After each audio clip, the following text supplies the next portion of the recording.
Hollywood director 1992. Welcome back, brave explorers of impossible worlds.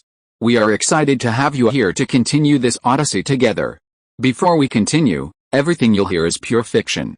So please don't try to replicate combat techniques at home. This wonderful story in all its rights belong to its brilliant original author. We are only the messengers of entertainment.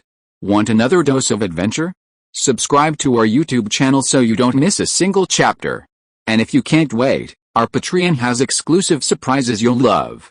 Chapter 251. Pay attention to moderation. Oahu has great weather, with a mild and humid climate, ranging from a low of 15 degrees Celsius to a high of 33 degrees Celsius throughout the year, making it perfect for a vacation. However, this year Hawaii is hotter than usual.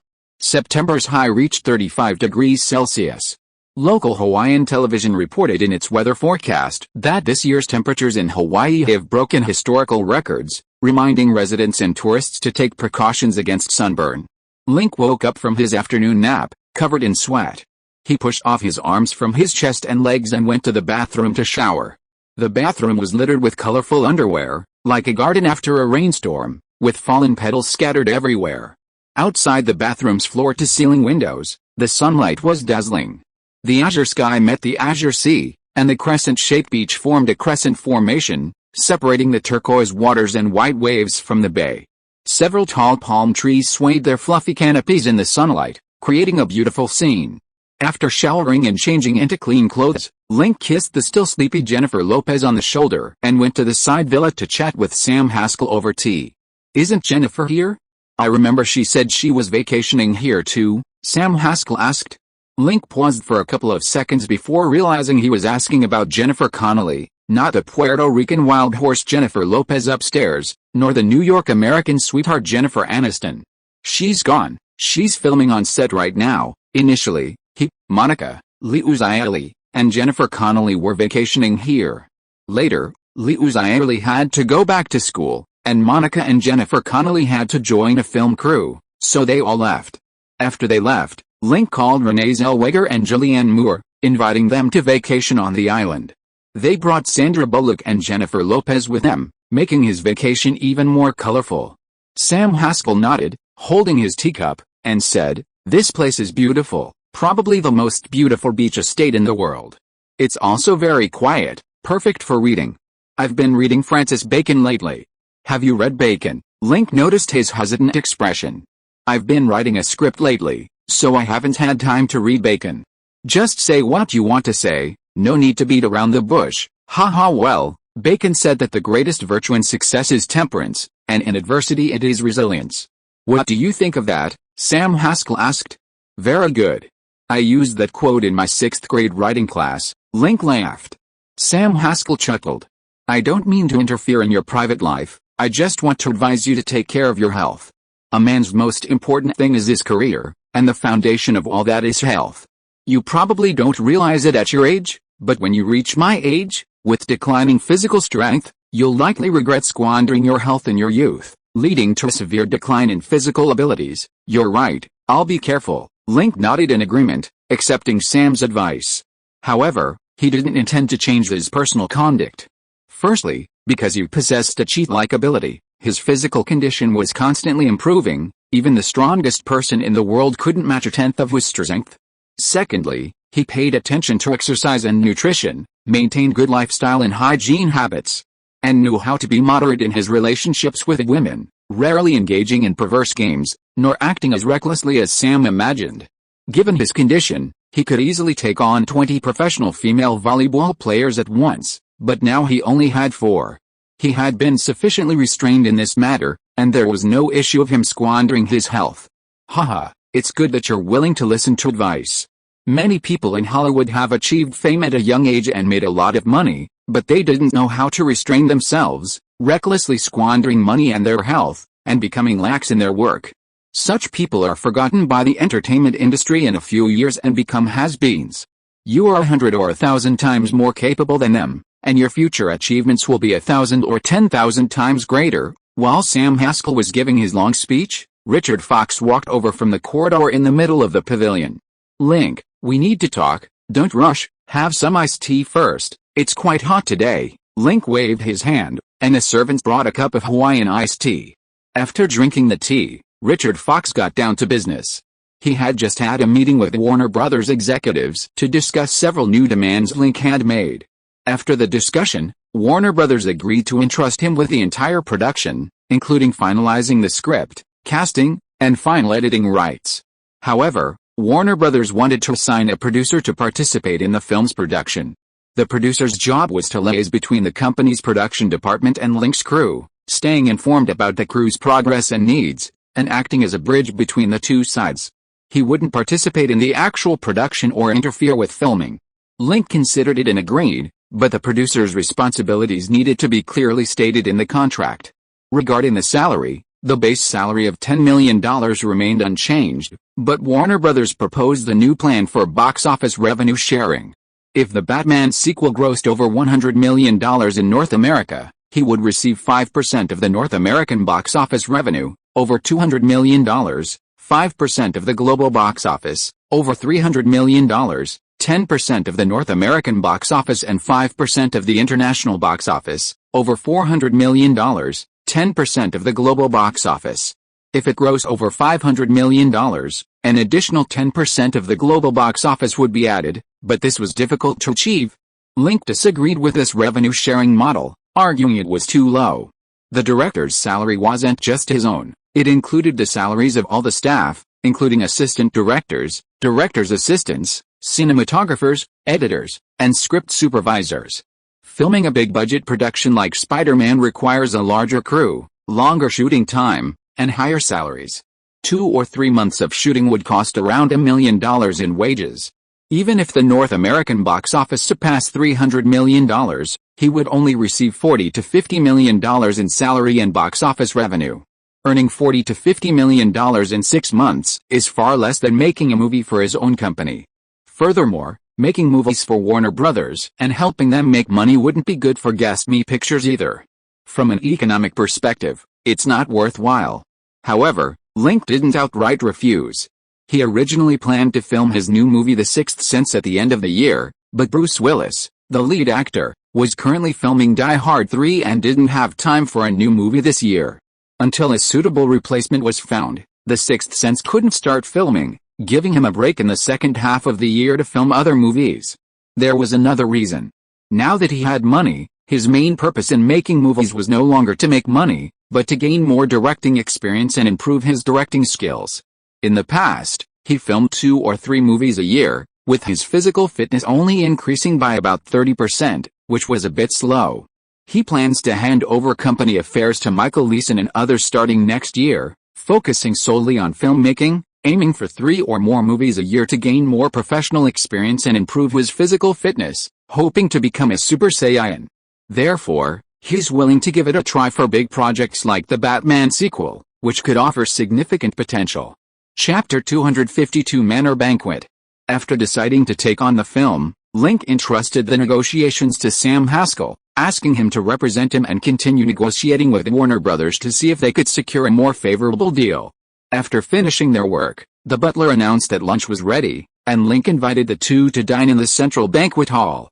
Located on the east side of the villa, the banquet hall was a larger and more luxuriously decorated room with panoramic views. Connecting to a long corridor and gazebo, the hall featured floor-to-ceiling windows on all 4 sides, offering stunning views of the villa's various landscapes, mountains, water features, gardens, and a clear underground canal. The surroundings were exquisitely designed and meticulously crafted. This was the host family's designated space for entertaining guests. Today, there were only 2 guests, Sam Haskell and Richard Fox. Accompanying them were 4 people, Sandra Bullock, Renee Zellweger, Julianne Moore, and Jennifer Lopez. Link had initially assumed that the 4, concerned about their personal reputations, wouldn't be present at such an event. Before the banquet began, the 4 women changed into elegant evening attire and appeared in the restaurant one after another, politely greeting Sam and Richard before taking their seats next to Link. Richard Fox was stunned to see them arrive.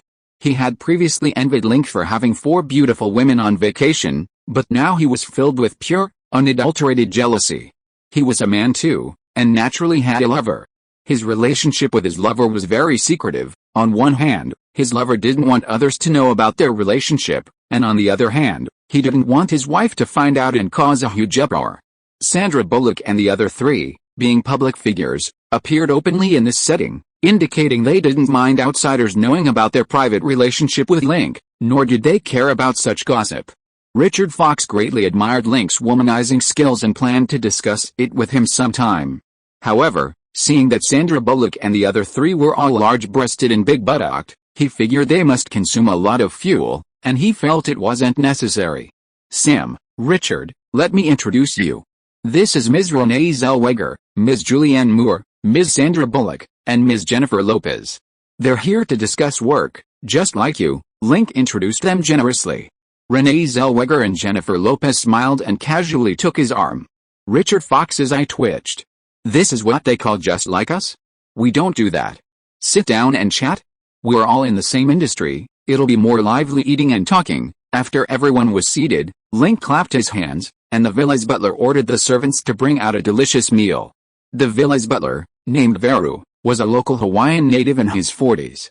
He usually lived with his wife and children in the servants' villa, managing the estate, beach, botanical garden, and other facilities. Whenever Link came here for vacation, he would give advance notice, and the Veru family would prepare in advance, including hiring a chef and more servants to serve him. The Veru family was hardworking and capable, managing the villa impeccably and providing attentive service, which was why Link continued to employ them. The food served to guests at the villa consisted mainly of local cuisine, including roast meat, fruit, and seafood, a lavish spread. During the meal, Link and Sandra Bullock discussed the new scripts she had brought, Second Sight and the Internet. Sandra Bullock's original intention was for him to review the two scripts and decide which was more suitable for investment. After reading them, Link felt both were good. Second Sight tells the story of a woman who falls in love with two brothers but doesn't know how to choose, offering a fresh perspective compared to other romance films. The Internet tells the story of a programmer who encounters an unreliable online acquaintance, receiving a computer disk from this acquaintance, which leads to a deadly situation. At a time when the Internet age hadn't yet arrived, Internet users were few, and social media platforms hadn't been established, making this film one of the earliest mainstream Hollywood films to expose Internet crime. Although the identity mismatch premise is rather cliché, the script's portrayal of new ways of life in the information society, new rules of the game, and new characteristics of cybercrime is quite innovative. It inspired later films like The Matrix and The Cyber. Both films, if made well, have the potential to be box office hits. Link indicated he could invest in either. The Cyber, being a thriller, suited his taste, and if he had the time, he would consider directing it himself. Really? Sandra Bullock, hearing his words, happily hugged his neck and kissed him on the cheek, her face flushed with excitement. If Sam and Richard Fox hadn't been present at the table, she might have sat directly on his lap, just like the night before. Sam and Richard Fox, enjoying their meal, exchanged a glance and secretly grimaced. Having seen Link and Sandra Bullock discussing the script while eating, they assumed Link wasn't lying, that Sandra Bullock was genuinely there to discuss work, that there was no illicit relationship between them, and that Sandra was a decent woman.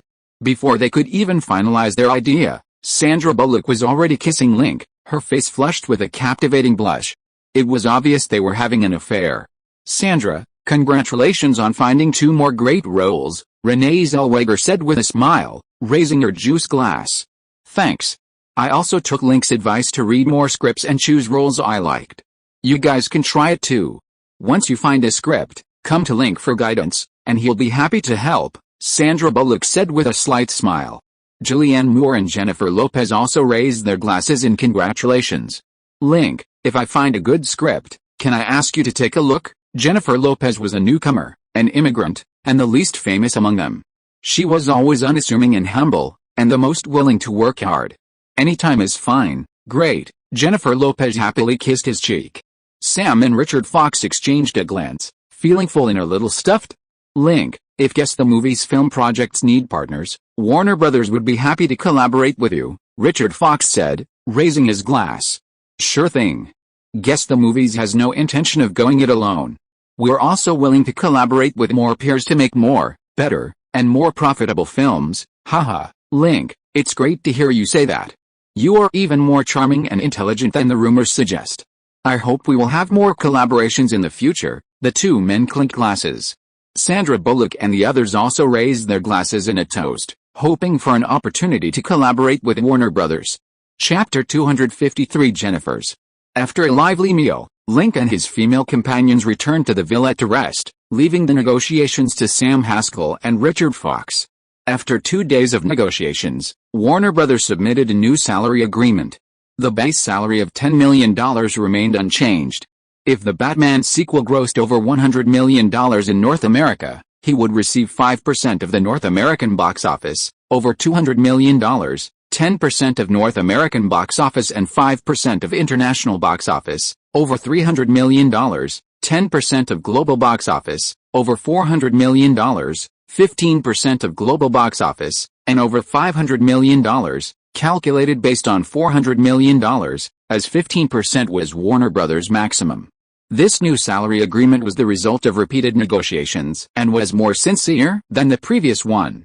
After receiving the agreement, Link didn't hesitate and signed a preliminary letter of intent with Richard Fox in the villa's lobby. The formal agreement would be signed after both parties returned to Los Angeles. After seeing Sam and Richard Fox off, Link then saw Sandra Bullock and Julianne Moore off, followed by Renee Zellweger, who had taken on new roles and were returning to Los Angeles to prepare for their new projects. Jennifer Lopez, not having had enough fun, said she wanted to stay and keep him company. Link was happy to indulge her a few more times. Considering that Jennifer Lopez was alone and the villa was rather quiet, Link called Brooke Shields, Winona Ryder, Jennifer Aniston, and others to ask if anyone had time to come over for a vacation. Jennifer Aniston arrived first, bringing along Courtney Cox and Lisa Kudrow from the Friends cast, as well as 3 extras, Matt LeBlanc, Matthew Perry, and David Hugh.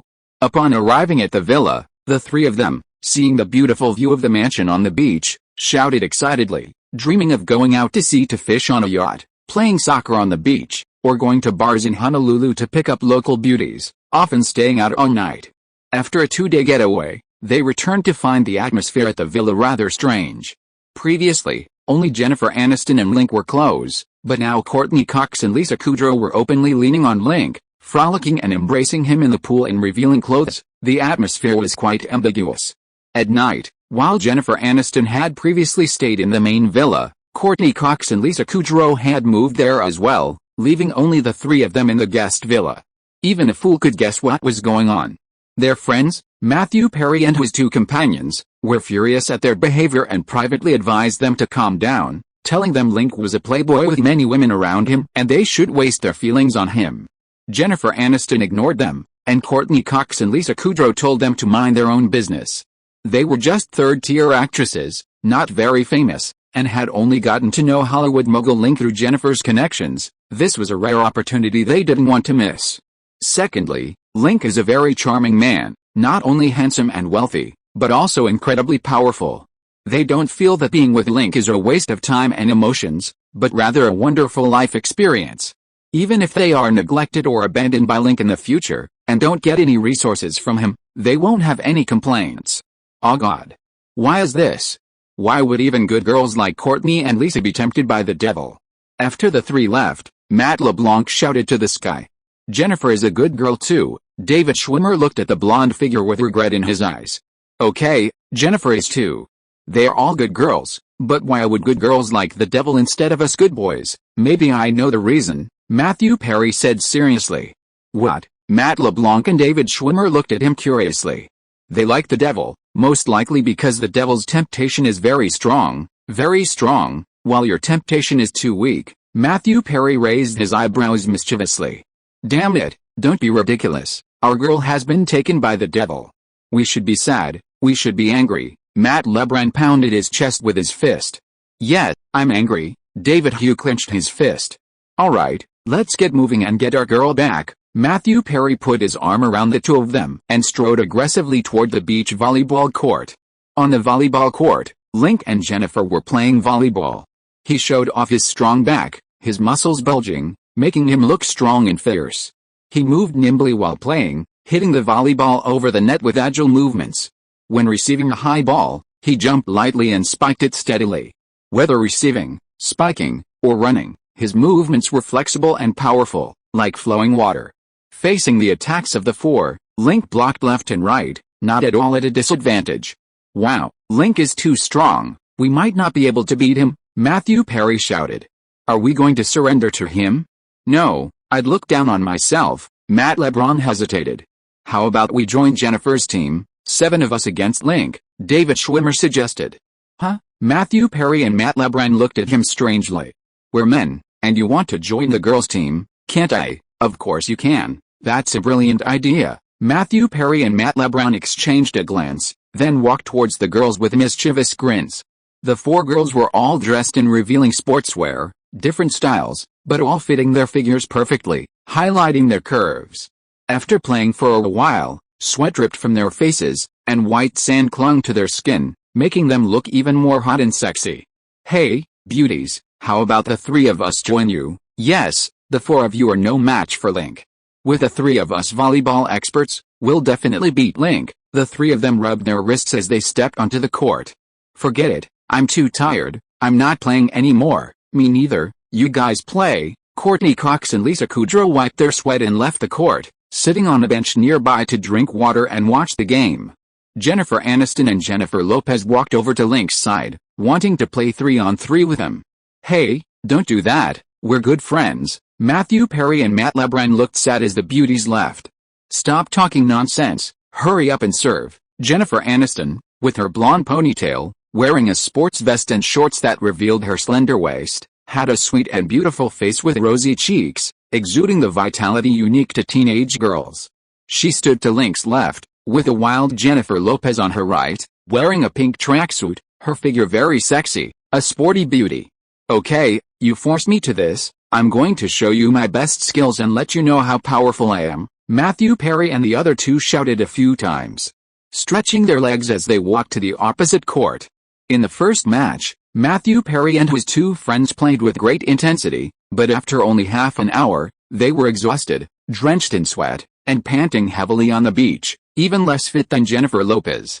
Matthew, you guys are terrible at stamina. Look at Link, he's been playing for over an hour and hasn't even broken a sweat, Jennifer Aniston said, patting Link's abs. Matthew Perry looked up, speechless with breathlessness. After the volleyball game, Link, as the host, drove the Friends cast and Jennifer Lopez to a nearby scenic area for a local festival.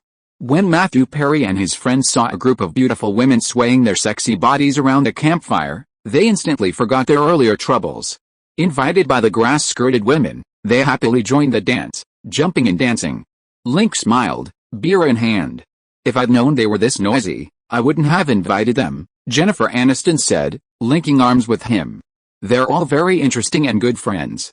The villa will be even more lively with them around, Link said with a smile. Really, of course. Your friends are my friends too. Link kissed the girl on the lips, and Jennifer happily threw herself into his arms, kissing him back and holding him tightly as if trying to melt into him.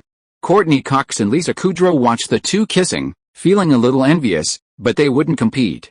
Without Jennifer, they wouldn't have had the chance to meet someone as important as Link, and they wouldn't have had so many memorable nights. Chapter 254 Chen-Long's Visit. Jennifer Aniston and her 6 friends stayed at Moon Bay for a few days. By mid-September, with the first season of Friends set to premiere, they needed to return to New York for promotional work. If the show's ratings were good, they would film a second season. After seeing them off, Link continued his vacation at the villa with Jennifer Lopez and the newly arrived Brooke Shields. During his vacation, Link wasn't solely focused on playing golf. He actually spent most of his time in his room at the villa reading, writing scripts, and handling company work. During this time, he read over 30 books, completed the director's script for his new film The Sixth Sense, adapted 3 new screenplays, The English Patient, Catch Me If You Can, and A Beautiful Mind, and finished writing the screenplays for Final Destination 2 and Paranormal Activity 3. The English Patient, Catch Me If You Can, and A Beautiful Mind were published novels with rights held by Columbia Pictures. Link wanted to adapt them as future film projects for the 2 companies. Additionally, after being confirmed to direct Batman 3, he also received a script from Warner Brothers Pictures.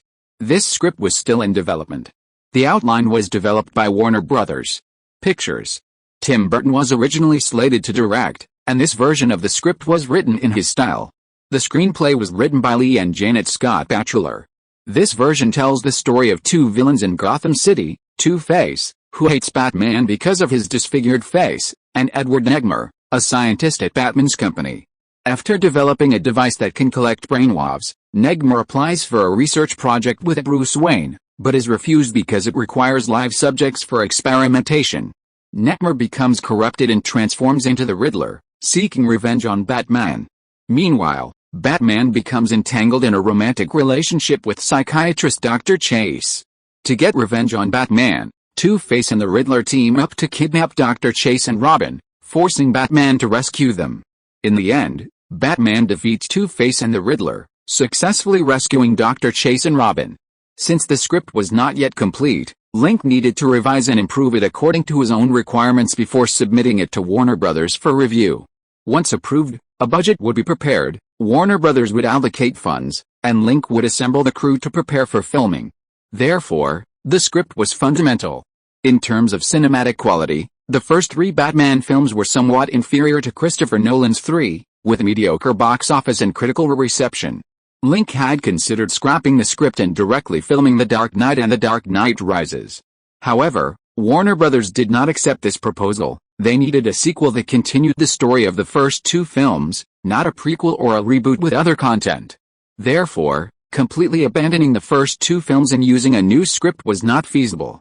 Link also worried that the Batman plot would move too quickly, and without the groundwork laid by the first three films, directly filming Nolan's Batman trilogy would be unacceptable to audiences. After careful consideration, he chose to accept the script and planned to revise it according to his own vision. With his current skills, as long as he's serious, making a film that surpasses the original Batman 3 shouldn't be too difficult. Knock knock knock. While he was focused on revising the script, Jennifer Lopez knocked on the door and smiled. "Boss, we have guests." "Are you going to see them now?" "Who are they?" "Two Chinese people." "Okay, I remember now. Chen Long called yesterday, saying he wanted to visit and ask him to take a look at Rumble in the Bronx." Link put down his pen and went downstairs. Passing the outdoor pool in front of the villa, he saw Brooke Shields swimming in the pool. The clear water reflected her fair and rosy skin, her long, golden brown curly hair curled like seaweed, her waist slender, her legs long, and her hips full. Her figure was more sexy than a mermaid's. "Hey, darling, want to come swimming?" Brooke Shields swam to the shallow end, tossed her wet hair back, revealing her delicate face. "I have something to do, I'll be back in a bit." Link kissed her cool red lips on the shore and went to the reception room to greet Chen Long and director Stanley Tong.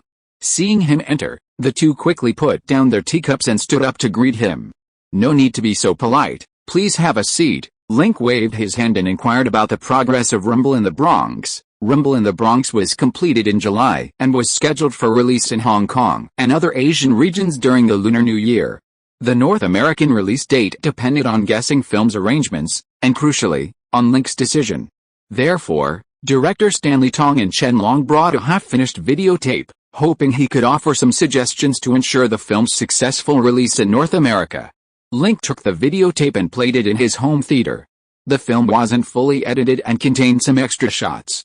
Link watched it twice and offered several suggestions for revision from the perspective of the North American market.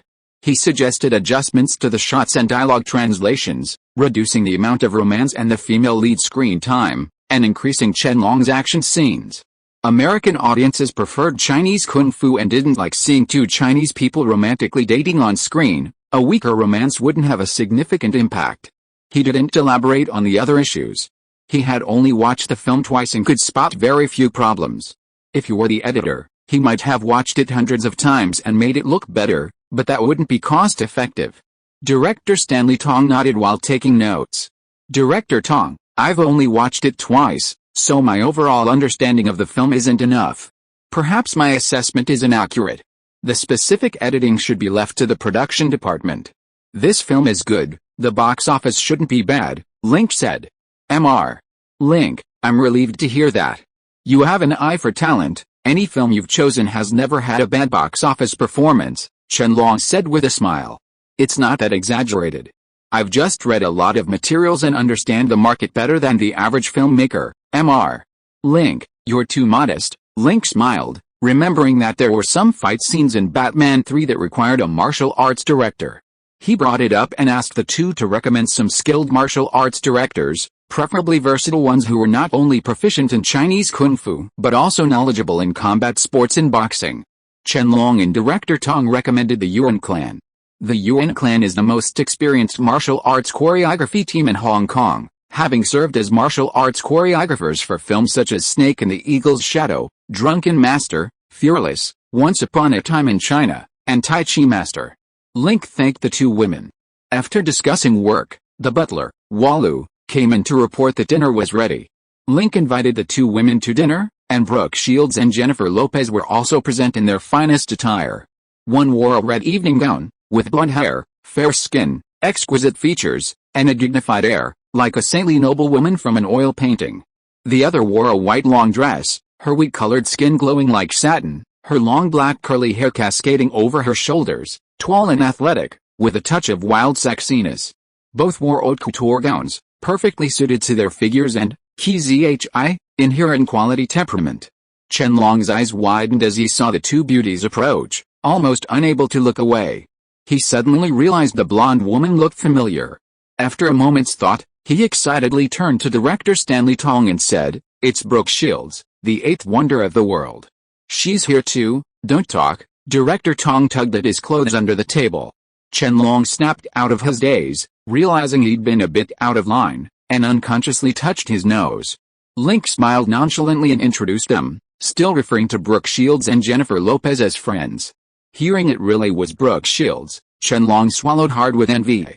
He also liked chasing girls, but never with foreign women, mainly because they were too tall and had large frames. Standing next to them made him look short, which he couldn't accept. But Link was different. Link was tall and slender, with broad shoulders and a thick back, his muscles bulging. Even the 180 centimeters tall Brooke Shields didn't stand out too much next to him. Chen Long began to envy Link's physique and muscles again. At the same time, he remembered the task his godfather had given him, to introduce Link to some beautiful women. However, with a stunning beauty like Brooke Shields and that very sexy Latina, Link probably wouldn't be interested in the young beauties from Hong Kong. Chen Long and director Tang rested at the villa for one night and said goodbye the next day. "This place is so beautiful. When I have money in the future, I'll buy one here too," Chen Long said enviously, standing on the yacht and looking at the beach estate getting further and further away. "Why buy it? Such a big house, the property tax alone is hundreds of thousands of dollars a year. Add to that the villa and beach maintenance fees, servant salaries, yacht and car wear and tear, and it will cost millions of dollars, tens of millions of Hong Kong dollars a year. Can you afford to maintain it?" Director Tang Jili shook his head. Chen Long frowned, and his face fell. He was a top star in Hong Kong, currently earning $5 or $6 million per film, sometimes 10 million, and at most 3 films a year, with an income of less than 20 million. Putting aside whether he could afford such a large house, even if he could, the property tax and maintenance fees alone would consume half his income each year. That's outrageous. Don't envy Link. Just focus on making movies and earn more money. You can buy a small place here someday, a small one is just as good. Director Stanley Tong comforted him. Chen Long shook his head. If he was going to buy, he should buy a big one. A small one isn't even a vacation home. Actually, he envied Link's womanizing skills more than the large villa. A beauty like Brooke Shields was hard for an ordinary man to even see. And Link not only kept Brooke Shields at home but also had women on both sides. Just thinking about how Link had such a tall, voluptuous woman like Brooke Shields and that hot Latina beauty in his arms filled Chen Long with envy. He took a deep breath and resolved to work hard in Hollywood, make a name for himself, earn more money, and date more women. Chapter 255 Public Opinion Storm. After spending some time in Hawaii, Link returned to Los Angeles to handle some work-related matters. First, there's the box office performance of several films. Dumb and Dumber, after 6 months in theaters, has grossed $127 million in North America and $247 million worldwide. Speed has grossed $132 million in North America and $324 million worldwide. Overseas, audiences seem to prefer Speed over Dumb and Dumber. This film has become the hottest teen movie globally this year, making Keanu Reeves and Sandra Bullock new generation teen idol. 7 currently has $293 million in North America and is expected to surpass $300 million in North America in 2 weeks, with a global gross of $682 million. It's projected to surpass $700 million next week, becoming the second film this year after The Lion King to achieve this milestone. Guess what? Studios also has another film releasing in August, Ang Lee's Eat Drink Man Woman.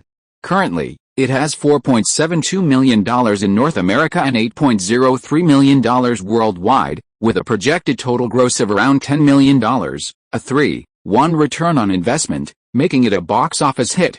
Following the summer blockbuster season, Guess C Pictures had 4 films slated for release. The first was Luc Besson's Léon, The Professional, the second was Richard Linklater's Before Sunrise, the third was Jim Carrey's The Mask, and the fourth was Good Will Hunting.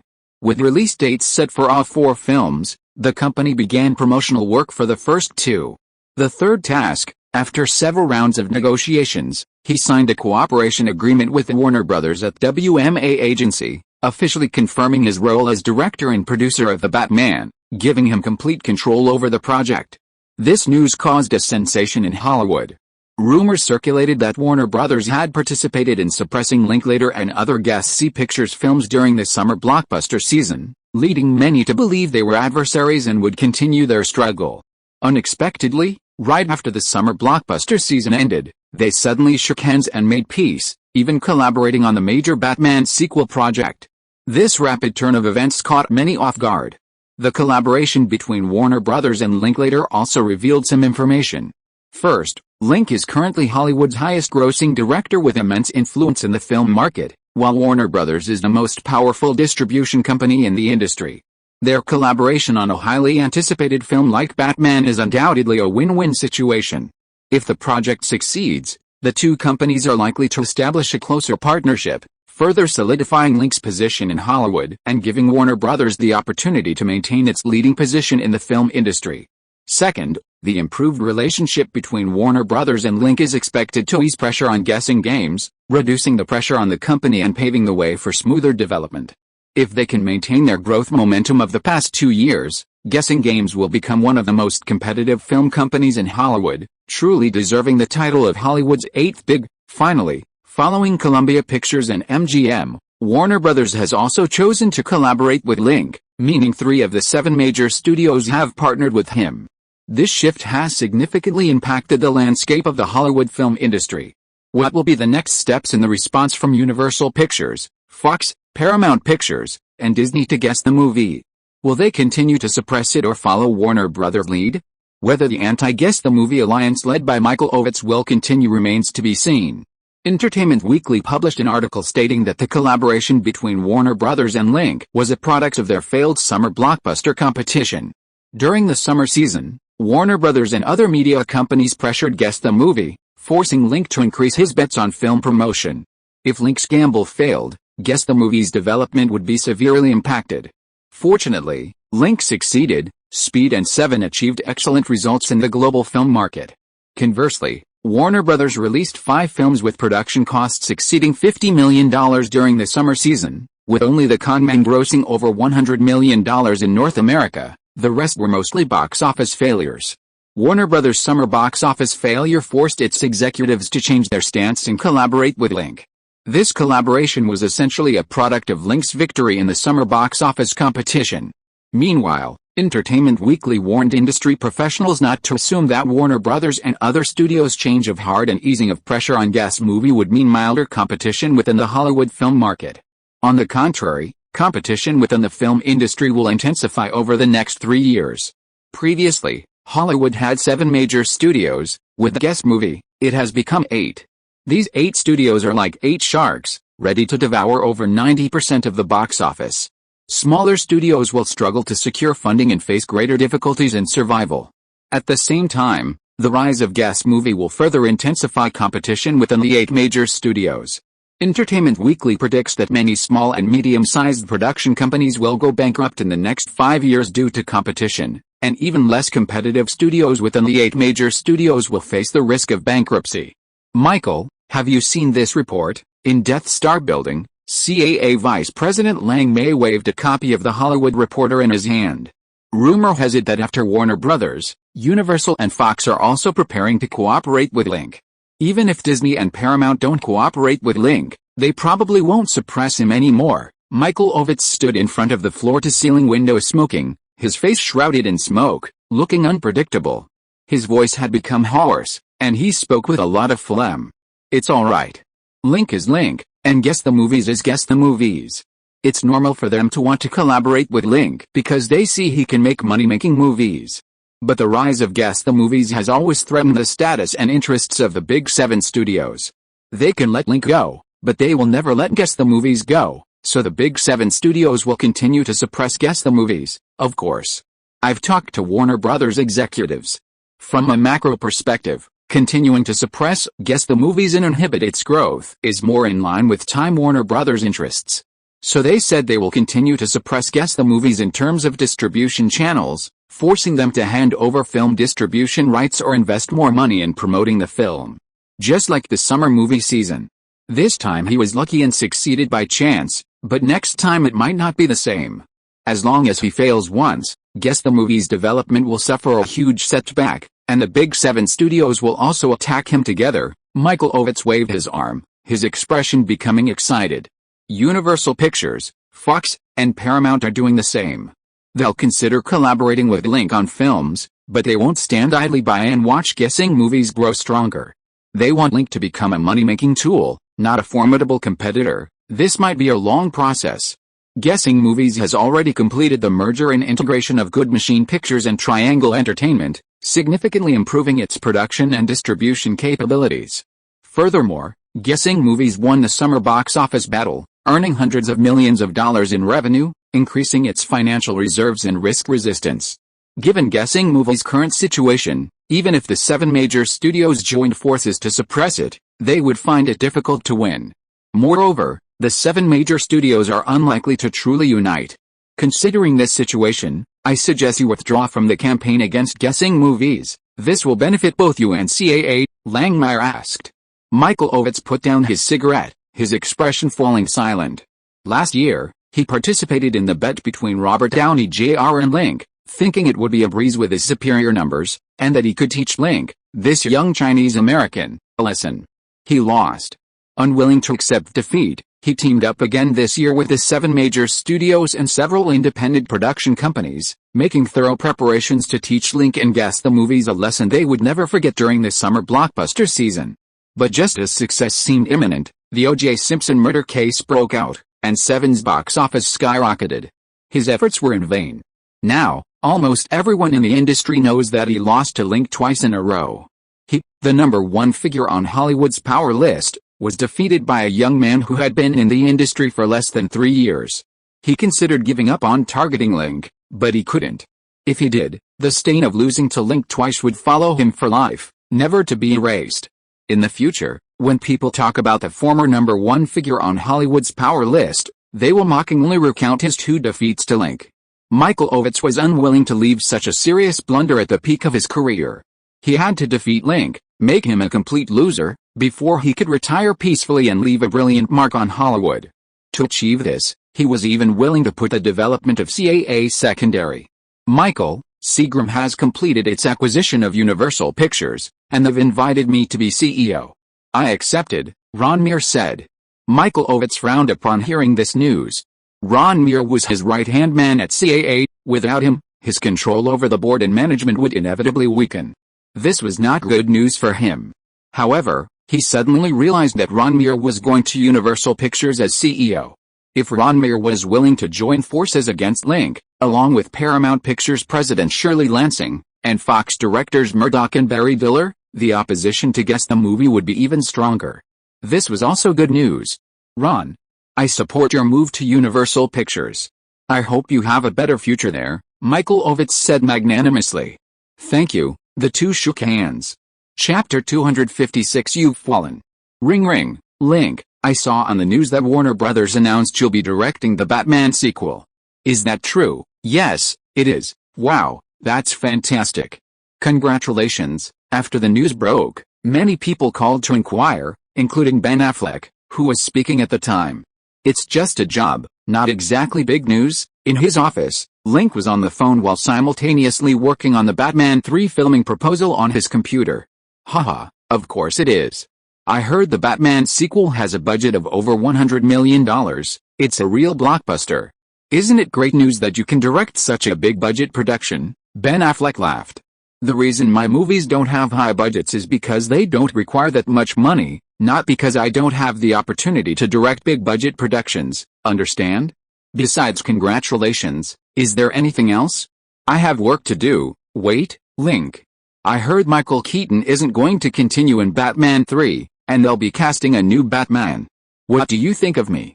I'm handsome, a great actor, and a Batman fan since I was a kid. If you're willing to let me play this role, I'll be so excited I'll faint. Michael Keaton starred in the first 2 Batman films. After Warner Bros. Announced a change in director and script, Michael Keaton also announced his withdrawal from the project. I'm afraid that's not suitable. Why? Link, we're friends, the closest of partners. We've worked together on 4 films, more than anyone else. Our relationship is like that of Martin Scorsese and Robert Rodney, Tim Burton and Johnny Depp. If we continue to work together, and I become an Oscar-winning actor and you become an Oscar-winning director, our relationship will surely become a legend in the world of cinema, right? Ben Affleck rambled on. Link continued typing. What did you say? My signal's bad here, get to the point. Okay, Link, how about I play Batman? You said I'm the most talented but somewhat lazy actor you've ever worked with. After hearing your assessment, I've been working on my acting every day. My acting is better now than when I was filming 7. If we have the chance to work together, I'll definitely give you a surprise. I'm afraid that won't work. The production team is planning to use an A-list star as the new Batman to ensure the film's box office success. Your box office appeal might not be enough. How could that be? 7 was a global hit, and my fame has skyrocketed. I'm no less famous than those top stars. I'd be perfect for Batman. Okay, I'll seriously consider the feasibility of you playing Batman. Hanging up, Link continued writing the shooting plan for the Batman sequel, including the film style, set design, cast selection, to be determined, prop design and manufacturing, action choreography team, and so on. After these terms were clearly written, Warner Bros. Would evaluate them one by one to estimate the cost of making the film. To this end, he even designed a new car and suit specifically for Batman, as well as a variety of cool weapons. If Batman 3 does well at the box office, these can be reused in Batman 4, so it won't be a waste. Ring. Shortly after hanging up, his assistant Annie told him that director Quentin was online and asked you if he wanted to answer. Link answered the phone and asked Quentin what was up. Link, I heard you're preparing to direct a Batman sequel. Is that true? Quentin asked gravely. Link said yes. Link, are you out of your mind? We're independent film directors. How can we make movies for the big 7 studios? And a standard commercial film like Batman? This is absolutely not a good idea. I advise you to abandon this project, Quentin said vehemently. Independent films, broadly speaking, refer to films that are distinct from the mainstream film industry in the United States. The mainstream film industry in the U.S. consists of the big 7 studios, whose films are entirely market-driven, aiming for maximum profit. This operating model brings substantial funding to the film industry, but it also limits the creative space for filmmakers, making everyone focused on profit. Some filmmakers, seeking to break free from the control of major studios, raise their own funds, write and direct their own films, making movies according to their own ideas. These films are known as independent films. Among Link's films, Buried, The Blair Witch Project, and The Butterfly Effect belong to the independent film genre, while his other films lean towards mainstream commercial films. This is also a point of attack he has faced from the media after becoming a renowned director. The media believes he has abandoned his personal style to cater to the market, becoming overly commercial. He addressed this issue during a previous interview on Billy Talks Movies, explaining that he was too poor and had no other choice. Now, his announcement of directing a standard commercial film like Batman is tantamount to completely transforming him into a commercial film director. Link doesn't seem to care about this shift. Truly top-tier directors only make good films, regardless of whether they are mainstream or niche. Directors like James Cameron, Spielberg, and Ridley Scott perfectly blend artistry and commercial appeal in their films, achieving both box office and critical success. Link is also striving to become that kind of director, so he doesn't care about external labels. I wasn't originally planning to take the role, but Warner Bros. Offered such a high salary that I couldn't refuse, Link said. Oh, How much did Warner Brothers pay you? About $30 million. How much? $30 million. You want $30 million for one film? Quentin's voice was shrill, slightly cracking. Yes, they offered too much. I couldn't refuse. Link laughed. There was a few seconds of silence on the other end of the phone. Link, I still don't think this is a good idea. You're worth over $1 billion. You're not short of money at all. There's no need to make that kind of movie for a mere $30 million. Doing so is like an Oscar-winning actor going to the San Fernando Valley to make a pornographic film. It's too depraved. Quentin almost gritted his teeth when he said just $30 million. Quentin, you're wrong about one thing. Although I have some money, I'm also short of money. You know, I have many girlfriends, and I spend $5 or $6 million a year on gifts for them. If I don't find a way to earn more money, the $1 billion I have won't be enough. So you're taking on this kind of movie for women? Link, you're really disappointing. Okay, a little bit. How's your new movie going? After chatting for a few minutes, Link hung up the phone and continued to write and draw. Just a few minutes later, his assistant Annie reminded him that a call was coming in. Ms. Nicole Kidman wanted to speak with him. Link asked Annie to transfer the call. If you are listening to this novel on a channel other than Fanfic World, it means it was downloaded and re-uploaded without effort. We warmly invite you to visit our channel, Fanfic World. There you will find the original version of this story and many other novels of various genres.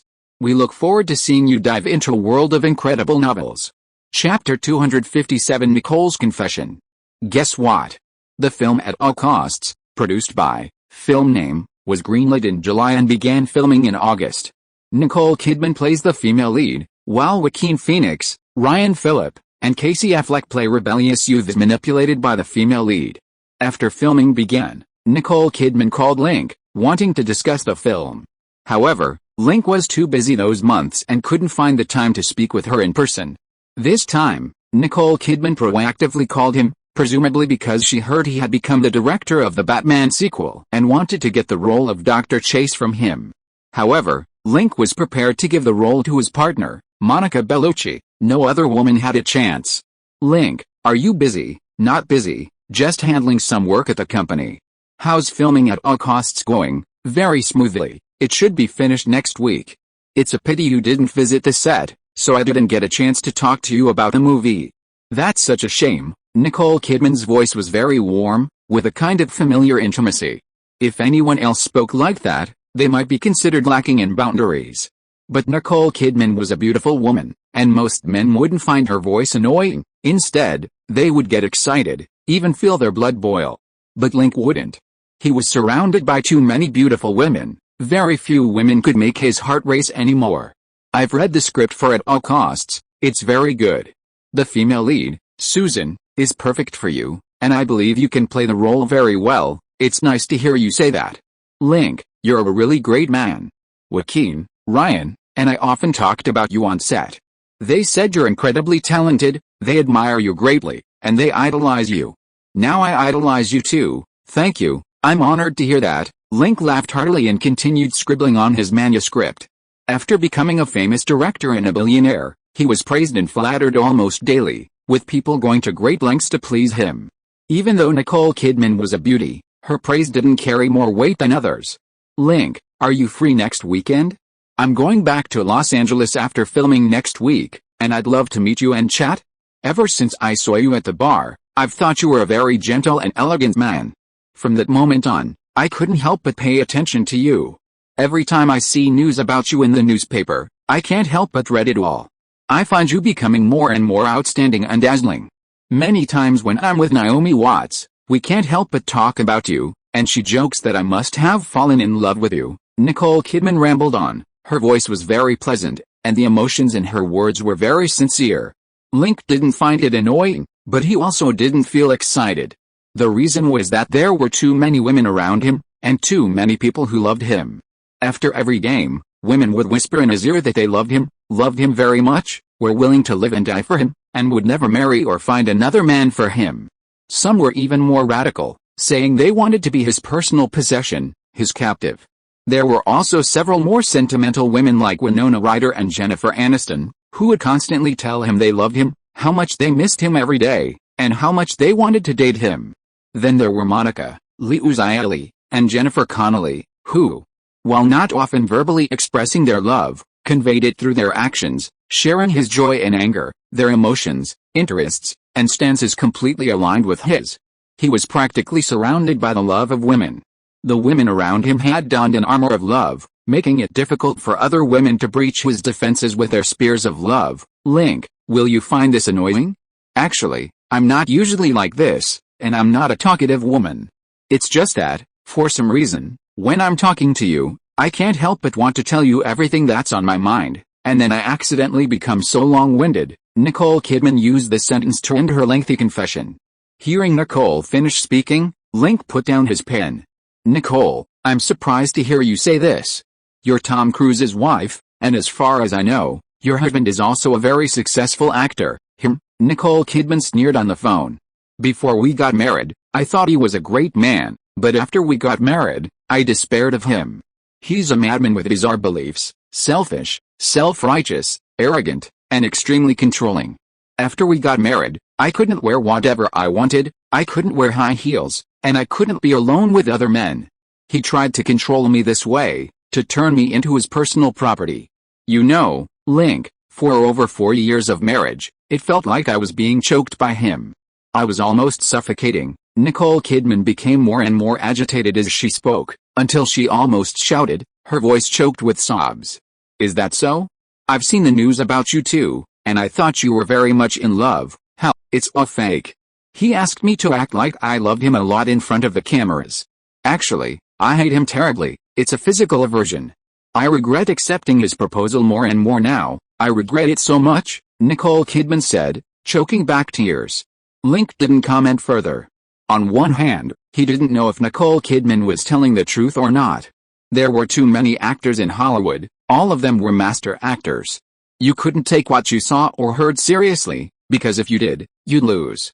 On the other hand, this was a matter between Nicole Kidman and Tom Cruise. It had nothing to do with him, and he didn't want to get involved. Link, I'm sorry you heard all this. I just don't know why, but when I talk to you, I can't help wanting to say more, even about very private things. I don't mind letting you know. I guess I've already considered you a good friend, someone I can confide in. Even my parents don't know about my marriage. You're the only person I've told. It's my honor. But if possible, I hope to hear more about your happy moments. A woman as wonderful as you deserves to live a happy and fulfilling life. This is a friend's wish and blessing. Link continued sketching. Nicole Kidman laughed happily upon hearing his words. Link, I'm so happy to hear you say that. I wasn't wrong, you really are a very, very good man, perhaps even better than I felt. I suddenly understand why so many women love you and want to be around you, because you're so wonderful, worthy of our love. Link smiled, also feeling he was a good man. Later, Nicole Kidman brought up the idea of meeting up for a chat on the weekend. Link politely declined. After taking on the Batman sequel project, he had to write the director's script and shooting schedule, and personally design the props and costumes for Batman, Two-Face, and the Riddler. These were all important matters. He didn't want to be distracted while working, even though the other person was Nicole Kidman. Besides, Saturday was Monica Bellucci's birthday, and Link planned to spend more time with a woman who had been with him for so long. There was another reason he didn't tell Nicole Kidman. Since she was married and he was a playboy, they would have to be secretive to avoid being photographed by paparazzi, which he didn't want to do. It was pointless. Nicole Kidman felt very sorry after hearing his explanation and asked if she could call him more often, saying that chatting with him was very enjoyable and made her feel much better. She hoped to have more opportunities to talk to him. Link said yes. Nicole Kidman excitedly kissed the phone. Chapter 258 Film Screening. Link hung up the phone and continued writing the shooting plan, completely focused. This was one of the advantages of having many women around. More women meant higher resistance. Even a woman like Nicole Kidman couldn't stir up much excitement for him. It took Link 2 weeks to revise the sequel script, finish the shooting plan, draw the main props for the main actors, and create a preliminary budget of approximately $100 million. After completing this, he submitted all the materials to Warner Brothers. Warner Brothers would estimate the cost of the film based on the new script and shooting plan, identifying any areas for cost cutting. Only after Warner Brothers finalized the budget and transferred the funds to the project account could the film project officially begin. With guessing films, the production department would quickly approve the materials, the funds would arrive quickly, and filming could even begin within a week. But with Warner Brothers, it was different. Warner Brothers is a large studio with a complex internal structure and clearly defined departments. A film goes through a complete process from project initiation to filming, and if any department fails to approve it, the project risks cancellation. This is why large studios are so cautious. Link wasn't worried about the project failing. After signing the contract, Warner Brothers had already deposited his base salary of $10 million into his account, ensuring he would earn money even if the project failed. After finishing these tasks, Link entered the film editing studio to begin editing The Shawshank Redemption. The film had already been edited once during filming, so the remaining work was mainly fine-tuning, not a large workload. He spent 2 weeks editing The Shawshank Redemption and then handed it over to the production department for post-production. After finishing The Shawshank Redemption, he encountered Paranormal Activity 2, which wrapped filming. He again served as the editor for that film, spending 5 days editing all the shots before handing it over to the production department for post-production. Upon exiting customs, he encountered Golden Harvest Pictures delivering a videotape of Rumble in the Bronx. After watching it, Link noticed some issues and once again took on the role of editor, meticulously re-editing the film from 130 minutes to 124 minutes, resulting in a more compact plot and more exciting fight scenes. Working tirelessly in the editing studio would likely have exhausted other editors, but not Link. He was in excellent physical condition, he enjoyed his vacations and remained energetic at work, even working 24 hours straight without fatigue, a truly gifted worker. After editing several films, Link calculated the time. More than half a month had passed since submitting the materials for the Batman sequel. Warner Brothers should have reviewed them by now. He called Richard Fox to inquire about the progress. Richard Fox told him they were still working on the project budget and it would probably take another 2 or 3 weeks. "Hurry up," Link said on the phone, "or you can just transfer me $100 million, and I'll give you a Batman sequel, like the collaboration between Columbia Pictures and Guess What Pictures." Haha Link, you know that's impossible. If you had said this during the initial negotiations, we might have considered it. Now that the contract is signed, it's too late to change the cooperation method halfway through. Okay. You guys better hurry up, my time is precious. Link was considering whether to change the male lead and start filming The Sixth Sense earlier. "I understand, I will urge them to pass the review quickly. By the way, who are you planning to play Batman? How about Tom Cruise?" "No way. He's too short. We need a tall and strong Batman, not a short one. Besides, his salary is too high. We can't invest too much money in actor salaries." "Okay, I'll think about it. Right now, apart from the Batman actor, I have people I like for the other roles. You just need to provide the money, don't worry about not having anyone to play Batman, okay? I trust your eye for actors." After hanging up the phone, Link took out a stack of male star profiles from the shelf to see who would be suitable for Batman, and also to see who, besides Bruce Willis, would be suitable for the male lead in The Sixth Sense. He was right with Richard Fox, his time was precious and couldn't be wasted on aimless waiting. Knock, knock, knock. A knock came at the door. "Come in." Knock, knock, knock. The knocking continued. "Stop it, Sophia, come in." "How did you know it was me?" Sophia walked in with a smile, arms crossed. Her long blonde hair was loose, and she wore a bohemian-style sundress, a piece she'd brought back from Paris Fashion Week, paired with platform shoes, making her look youthful and vibrant. Although Sophia wasn't quite as beautiful as Monica and the others, she had a great sense of style, excellent poise, and fair skin, advantages that compensated for her less striking appearance. Beside her was the tall and slender Mila Jovovich, also wearing a sundress, but taller and more athletic, looking like a supermodel. "No one else would dare knock on my door like this except you." Link stood up and hugged the two of them. "Even Liu Xiaoli wouldn't dare. She's not as bored as you." Link shook his head. "What are you doing here? If it's a date, tonight is more suitable." "Who asked you out?" "The Man from Earth is finished. Do you want to see it?" "Okay." Link, Sophia, and Mila arrived at the movie theater to watch the newly released The Man from Earth. He wrote the screenplay, Francis Ford Coppola was the producer, and Sophia herself was quite capable. Her version looked very good. The plot was tight, the characters were distinct, the visuals were delicate, and it had the characteristics of a female director's work. The actors' performances also surpassed the original. like a stage play. Overall, it was of good quality. The only problem was the limited scene changes, the slightly bland plot, and the rather profound dialogue and the film's themes. Viewers with lower levels of education might not understand the satisfying moments conveyed in the dialogue and might find it rather boring. People with a certain level of education might not fully understand it after one viewing. These factors determined that the film was niche and not suitable for large-scale theatrical release. When releasing the film, it could first be screened in a few art house cinemas to see how the box office went. If the box office was too poor, it could be released on video. After watching the film, he also received feedback from the system. His participation rate was 8%, the box office subsidy was only 1.02 times, the director experience bonus was only 1%, and the physical fitness bonus was 1%. Because the physical fitness bonus was not much, he only felt a slight warmth on his body. Link, how was it? Sophia asked expectantly. Very good. From the scene arrangement, dialogue design, props and sets, I know you put a lot of effort into it. This film may become a classic science fiction film. Also, your directing level has improved significantly since the Blair Witch Project. You can already be considered a mature director. Thank you. You deserve credit for this too. Without you, I wouldn't be a director, let alone make this film. Darling, thank you, you're welcome. There's no need for thanks between us. No, I must thank you. Sophia pressed her hand against his chest to prevent him from getting up, and squatted down in front of him with her long hair tied up. Mila Jovovich glanced at the exit, then rolled up her hair and squatted down beside it. Chapter 259 The Butterfly Effect.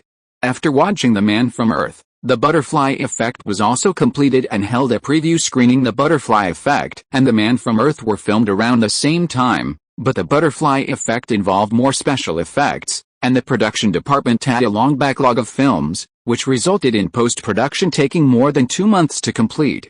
It's also worth mentioning the structure of Guessing Pictures. After merging with Good Machine Pictures and Triangle Entertainment, the company's production and distribution capabilities significantly improved, but overall, it remains a mid-sized film production company, producing a maximum of 10 small to medium-sized film projects annually, far less than the 7 major studios that produce 20 to 30 films per year. Link plans to acquire 2 more film production companies next year to enhance Guessing Pictures' production capabilities and also to gain faster access to information on box office subsidies.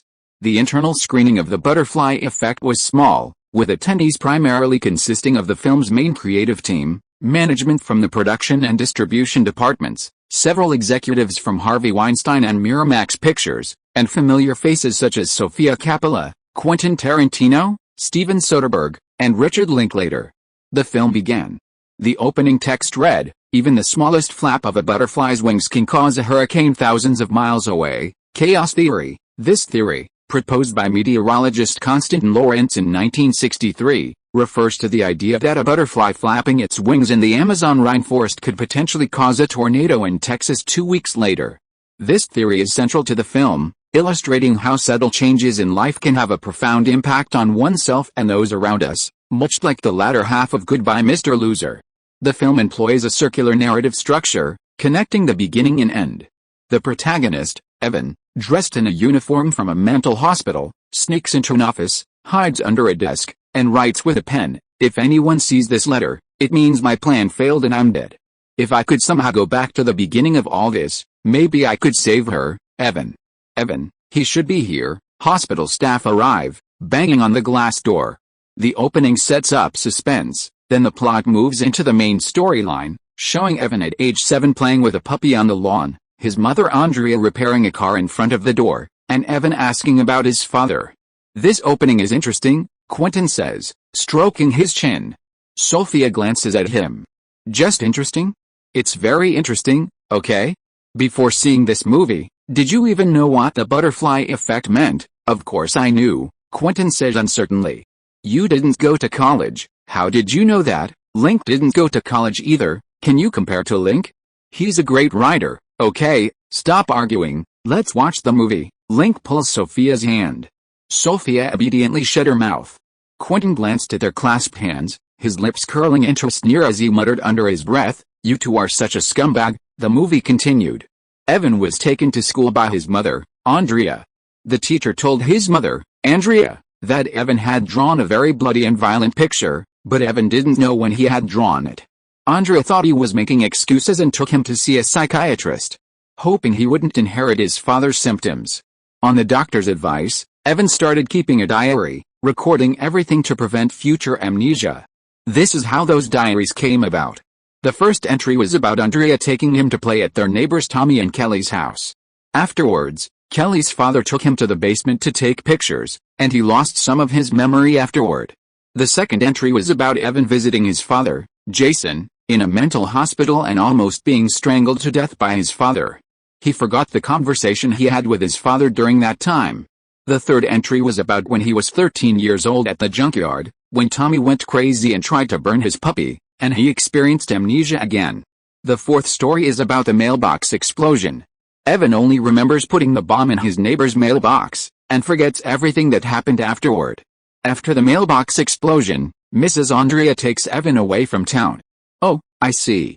Evan inherited his father's mental illness, which causes amnesia, and the older he gets, the more it affects him. Next, Evan will meet a good doctor, and with the help of the doctor and his mother, Evan will gradually recover and get rid of the mental illness.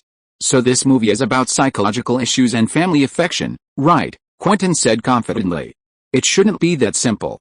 The butterfly effect is that a small change causes a huge impact, and a child with mental illness is like a time bomb, which will bring great changes to the lives of those around him. This movie may be telling the audience a truth through the comparison of two generations of mental patients. The care of family and society will lead their lives in different directions. This may be a movie that explores human nature and society, similar to Forrest Gump, bald Steven Soderbergh said. I think, fuck, time travel. Before Robert Rodriguez could express his opinion, the male protagonist was seen in his dormitory with a diary, beginning his first time travel. Evan's first time travel back to his 13-year-old self in the junkyard is a memory of his experience. When the mischievous Tommy is about to burn a puppy, Evan begs the chubby boy Lenny to save it. Tommy threatens to kill Lenny's mother if he does so. When Evan wakes up, he goes to see his childhood friend Lenny to ask about that day's events and verify if time travel is real. Lenny, now an autistic man, reveals the devil's threat to kill his mother in the junkyard. Evan then realizes that time travel is real.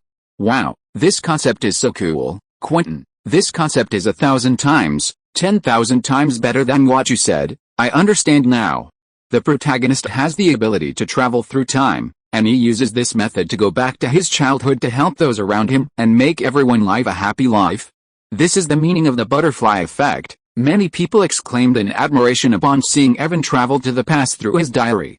While the concept of time travel appeared in films of the 1970s, those films mostly involved traveling to the future, including Time Travel and The Terminator. A film about traveling back to one's childhood through a diary was unprecedented, making it quite novel.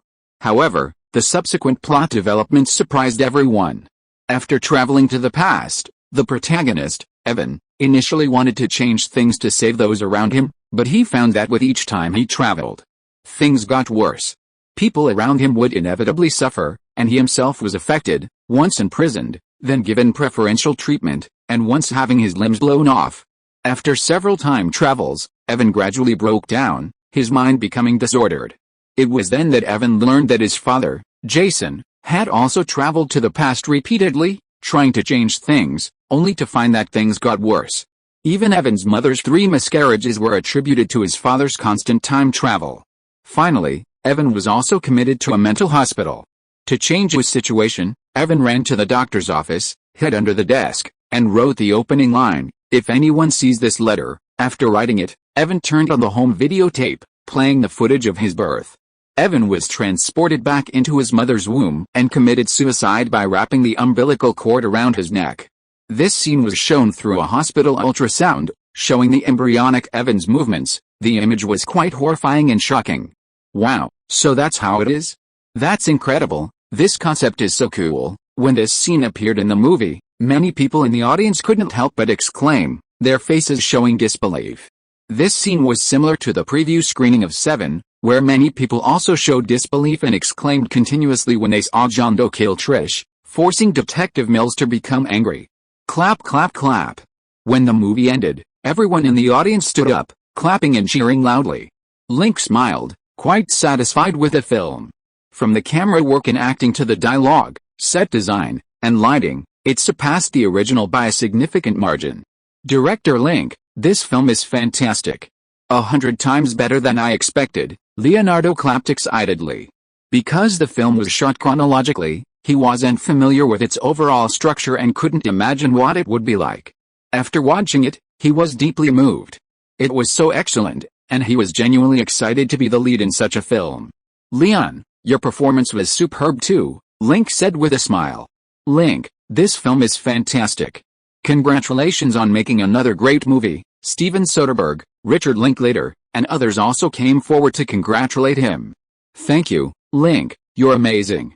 This film is fantastic. The lead actress, Renee Zellweger, excitedly threw herself into his arms, looking up at him with eyes full of adoration and excitement. Julianne Moore also offered her congratulations with a beaming smile. You guys did a great job too, Link said with a smile, his arms around Renee Zellweger and Julianne Moore. Sophia curled her lip and turned to Quentin. So, isn't the sequel to The Butterfly Effect more exciting than you guessed? Are you a big fan of Link now? So. I prefer 7, Quentin said expressionlessly. You're just jealous, Sophia teased. Quentin wanted to say no, but seeing Link surrounded by several beautiful women, he gritted his teeth and couldn't help but feel a pang of jealousy. Chapter 260 Physical Strength Soars.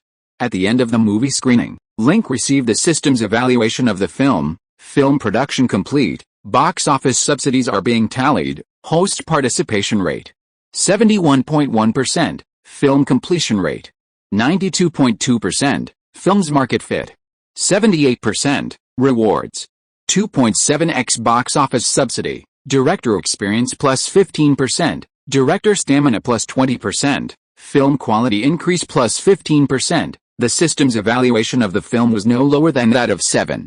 When Link received the 20% stamina boost, he suddenly felt a burning sensation all over his body, especially in his lower abdomen, as if a fire was burning within him, making him want to find a place to vent. But the timing wasn't right. Harvey squeezed in to congratulate him, praising him for making a good film and asking if he wanted to release it within the year. Link said it would be released early next year. Releasing it at the end of the year would be too rushed, and besides, this type of film wasn't suitable for a winter break release. March or April of next year would be more appropriate. After the preview screening, Link took the film's master tapes to the editing studio to watch them again. After receiving a 15% improvement in film quality, The Butterfly Effect was nearly 100% complete. Minor adjustments were made to the cinematography, lighting, sound effects, and special effects, resulting in more realistic and refined details and a better viewing experience. He watched the film twice, his anger gradually subsiding. He was covered in a layer of greasy sweat, like melted butter, emitting a faint, fishy smell. Link handed the film to his staff for safekeeping, went to his office, took a shower, and scrubbed himself thoroughly. After the shower, he felt much lighter and more refreshed. Link increasingly felt that the benefits of making movies were more worthwhile than earning hundreds of millions of dollars. He decided to film The Sixth Sense first, and after that, The Batman 3. A tighter work schedule would also give him more physical stamina. Knock knock knock.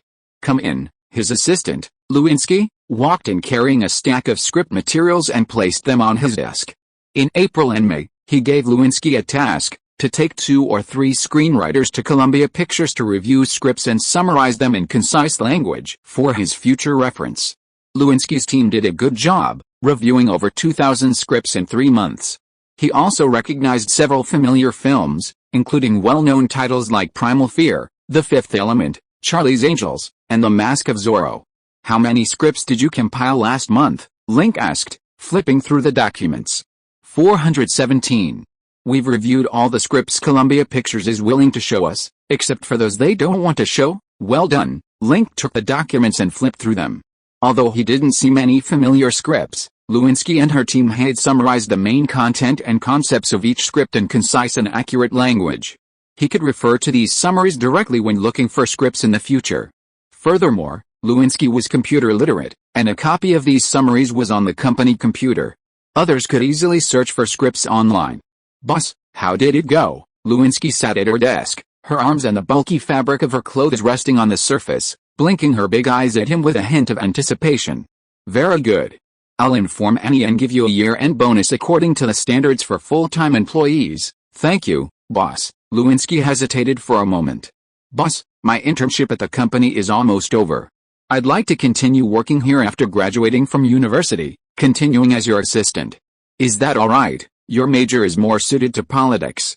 Haven't you considered a career in politics? Compared to politics, I'd rather join a dynamic and competitive company like Guess Movies. Working here would allow me to better utilize my strengths. Alright, Monica. Given your excellent performance during your internship, the company welcomes a capable employee like you. Thank you, boss. I promise I'll work hard and serve you wholeheartedly. Lewinsky jumped up in surprise, ran over to hug him, and tried to kiss his cheek. Link waved his hand, telling her not to get too excited and to focus on preparing for graduation. There would be many things for her to do after she officially joined the company. Lewinsky nodded excitedly, her large breasts heaving, looking rather cute. Link, how was the preview screening today? Just as Lewinsky left, Liu Xiaoli walked in with a folder. She wore a women's blouse and a knee-length skirt. She already had a great figure, standing at just over 1.7 meters tall with a slim waist and long legs. After dating Link for over 2 years, her living conditions had improved, and her figure had gradually become fuller, more curvaceous, and her skin even wider and smoother. In addition, after more than a year of experience in the public relations department, giving orders every day, her overall demeanor had become quite refined. At work, she was like a cool, sophisticated businesswoman. Compared to 2 or 3 years ago, she was much more beautiful. Very good, almost all positive reviews. You changed your clothes? Was it with Lewinsky? Liu Xiaoli squinted her beautiful almond-shaped eyes, looking him up and down, a hint of resentment on her pretty face. What are you thinking? I was reviewing the film in the editing studio just now, and I was all sweaty. I came back to shower and change. What's wrong with that? You don't think I was messing around in the office, do you? No need to explain. I didn't mean to interfere. I just think the office is a workplace and should be more serious. We shouldn't do anything inappropriate that could have a bad influence if it gets out, Liu Xiaoli said dismissively. Link shook his head, pushed her shoulders to the trash can, picked up his t-shirt and made her smell it. Liu Xiaoli almost stumbled from the smell, quickly taking 2 steps back and saying disgustedly, "Why does it smell like this? Did you drop it in the toilet, you stinky man? That's the smell. Do you suspect me of messing around in the office? Who suspects you? I'm just advising you, as your subordinate, not to do anything that damages the company's image. This is for the sake of the company and your reputation. I'm the head of public relations, and maintaining your good reputation is my duty." Well said. You're the only one in this company who dares to tell me what to do. Link grabbed at the bulge in the skirt, and Liu Xiaoli, not one to be easily bullied, slapped him on the back, calling him incorrigible. What's this? Link pointed to the folder on the table. Work. Liu Xiaoli pulled out a chair and sat down opposite the desk. In the past few weeks, there have been several murders in North America. Most of the victims are homeless people, prostitutes, and drug addicts. Originally, these cases had nothing to do with us, but many tabloids claim that the murderers were fans of the movie Seven, that they were imitating John Doe's killings, and that Seven incites murder. Many mainstream media outlets reprinted and reported on this, and our company also faced a public relations crisis. To eliminate these negative news reports, our public relations department has been busy for many days and has spent some money on publicity. Link flipped through the folder and looked at it. More than $2 million had been spent on public relations. More than $2 million could buy a nice villa in Los Angeles. Was it Michael Ovitz? Not sure. Let's guess. We're the most profitable company in Hollywood right now, and there are too many hostile forces against us.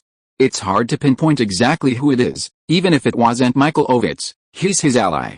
Let's put the blame on him for now. Link tapped his folder, starting to think about how to retaliate against Michael Ovitz and his associates. They couldn't just lose money while their opponents got away scot-free. That would make them seem too easy to bully. These news reports have damaged our company's image to some extent. I suggest we continue with public relations to maintain our corporate image. This is our plan. Liu Xiaoli turned to another page. Link looked at it and suggested the company donate to several charitable organizations, including women and children's protection organizations, homeless relief foundations, and animal protection organizations, with an estimated expenditure of $1.2 million. Through these charitable activities, they could promote the company's positive image. After reviewing it, Link crossed out projects like homeless relief and environmental protection, leaving only funds for women and children's organizations and children's disease treatment, while adding the China Hope Project and the China Red Cross. I'm planning to set up a charitable foundation to manage all my charitable donations.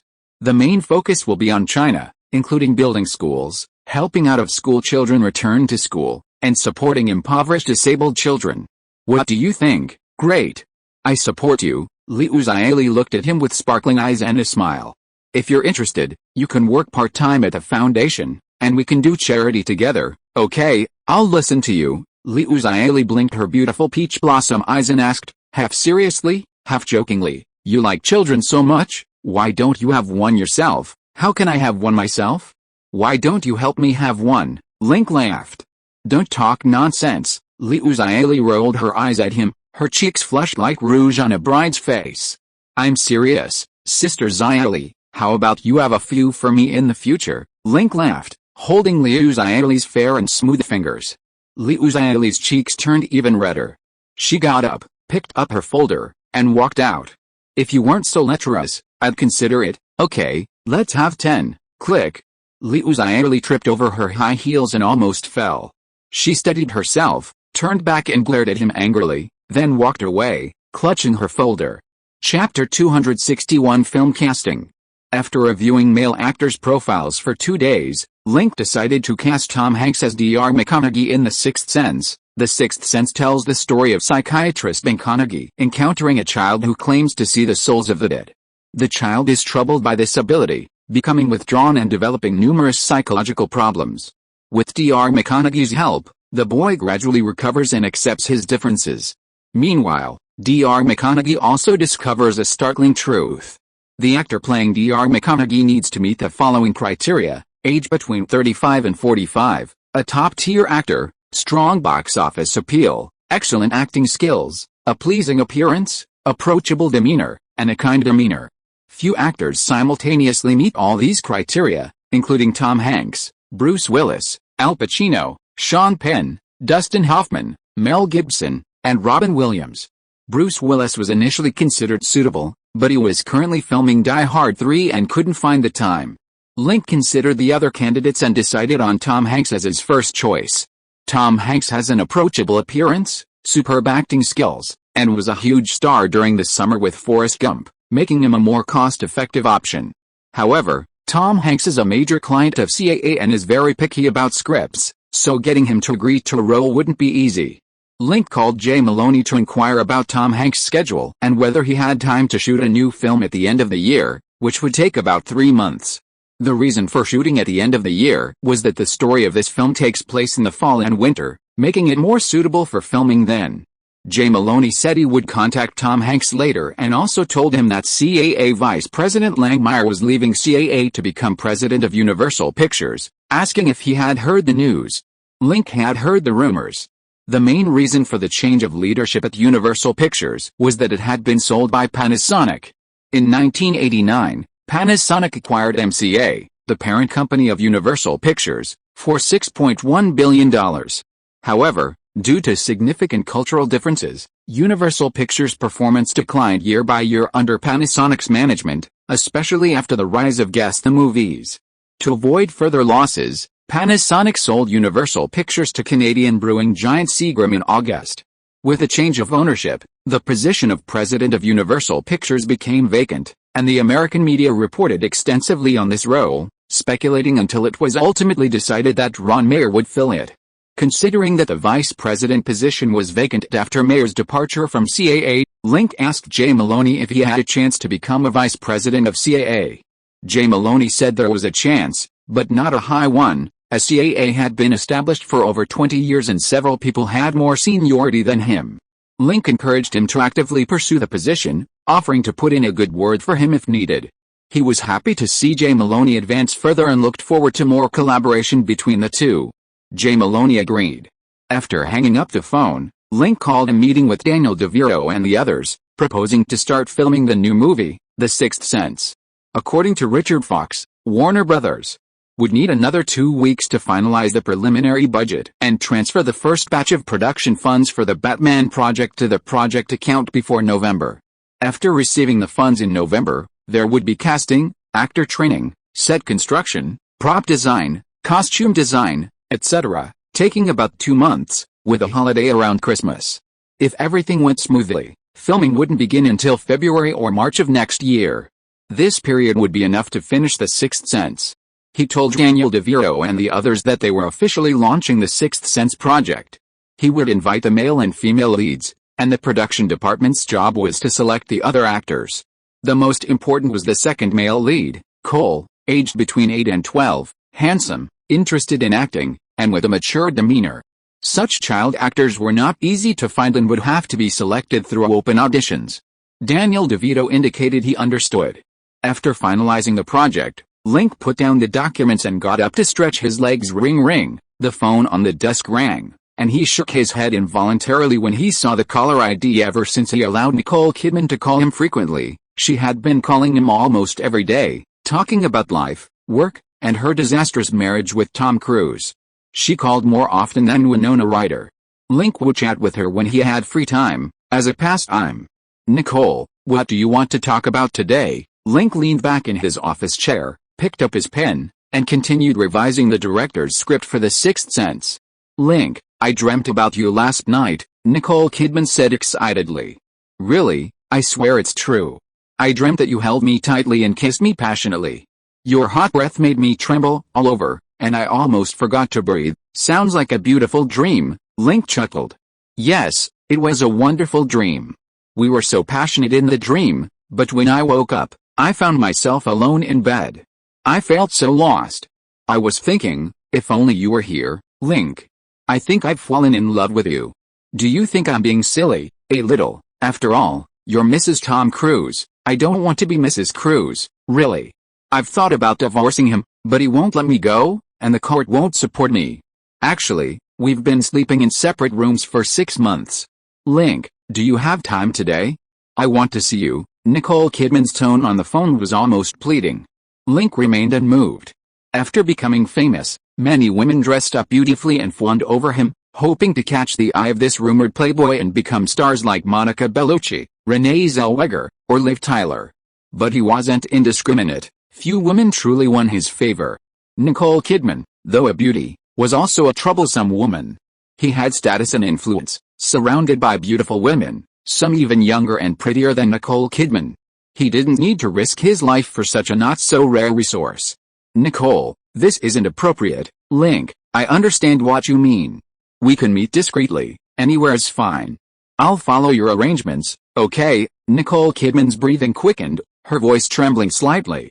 Even Link, whose heart was usually calm, felt a ripple, but it was just a fleeting one. He also became secretly wary. Initially, he thought Nicole Kidman was after the lead role in the Batman sequel. Now it seemed it wasn't that simple. Nicole Kidman was a well-known actress in Hollywood, ranked #1 as sexiest woman alive by People magazine in 1992, Tom Cruise's wife, and a key client of CAA agency. She had no shortage of resources and connections in Hollywood, having played the lead role in 5 consecutive big-budget productions since 1990. For an ordinary actress, the lead role in the Batman sequel was a rare opportunity, but for her, it wasn't a particularly significant resource. She didn't need to seduce him this way. If it wasn't for the role, it was for him as a person.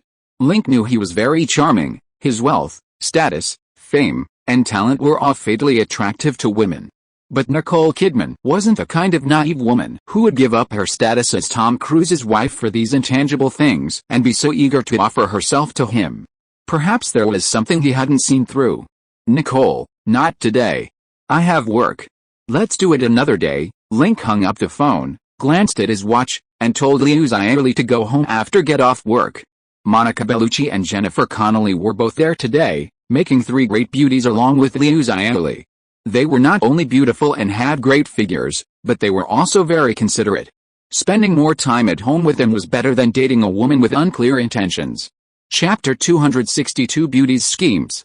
That bastard. Inside the villa, Nicole Kidman's face was cold, a hint of shame and embarrassment in her blue eyes. She had been so blatant and subservient on the phone, like a horny harlot, thinking she could easily lure Link out with her charm. But Link, that bastard, didn't take the bait at all. Nicole Kidman couldn't help but feel a sense of defeat. This playboy was more difficult to deal with than the rumors suggested. He wasn't someone who would be easily seduced. She picked up the phone and called Michael Ovitz, telling him the plan had failed. For the past 2 weeks, she had called Link every day, trying to seduce him with words and arrange to meet him, all to no avail. He seems to be a man with principles, Nicole Kidman said. A bottom line, Michael Ovitz chuckled coldly. Link instigated Robert Downey Jr. and Richard Gere to kill each other, and then used the murder to promote his movie, profiting from human tragedy. What kind of bottom line could someone like that have?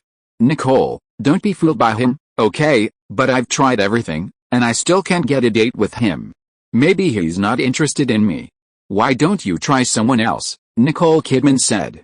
No, Nicole, you can't lose heart. You have to believe in your charm. As long as you persist, you'll definitely be able to hook Link, Michael Ovitz said. Nicole Kidman rubbed her forehead. Michael, do we really have to use these methods to deal with Link? You're the president of CAA, don't you have any other better ways? Hearing Nicole Kidman's words, Michael Ovitz's face darkened, and the veins on his forehead bulged. He had considered other ways to deal with Link, but after the huge success of Seven, Link became a hot commodity in the eyes of investors. Those profit-driven investment firms only wanted to make money with him and had no intention of supporting him against Link. Unable to use his business acumen, he had to resort to other methods, such as seduction. In June, he persuaded Tom Cruise to agree to sacrifice Nicole Kidman to set a trap for Link. However, after several months, Link hadn't made a move on Kidman. Michael Ovitz couldn't wait any longer. He proactively called Kidman, offering her substantial resources to seduce Link and smear his reputation. Kidman hesitated for a moment before agreeing. He initially thought that with Kidman's help, the matter was a sure thing, but 2 or 3 weeks passed without success. Michael Ovitz couldn't help but curse Link inwardly as a worthless playboy who wouldn't dare sleep with a beauty like Kidman, offering herself up. He was such a coward. Nicole, of course I have ways to deal with Link. During the summer season, I teamed up with several film companies to suppress Link's movie. If it weren't for that bastard Link's good luck with the O.J. Simpson murder case, he would have lost tens of millions of dollars on this project. Although we lost this time, we won't give up. The Big 7 studios won't just watch guest movies rise to prominence. Now, the executives of the Big 7 studios have reached an agreement on the issue of guest movies. They will continue to suppress guest movies until the company goes bankrupt, leaving Link a destitute director. Only then will he feel comfortable making movies for the Big 7 studios. That bastard Link won by luck during the summer season, but he won't be lucky forever. Nicole, cooperating with me is cooperating with the Big 7 studios. This will be very beneficial for you. I hope you can put in more effort and get your hands on Link's weaknesses as soon as possible. Okay, I will continue to contact Link.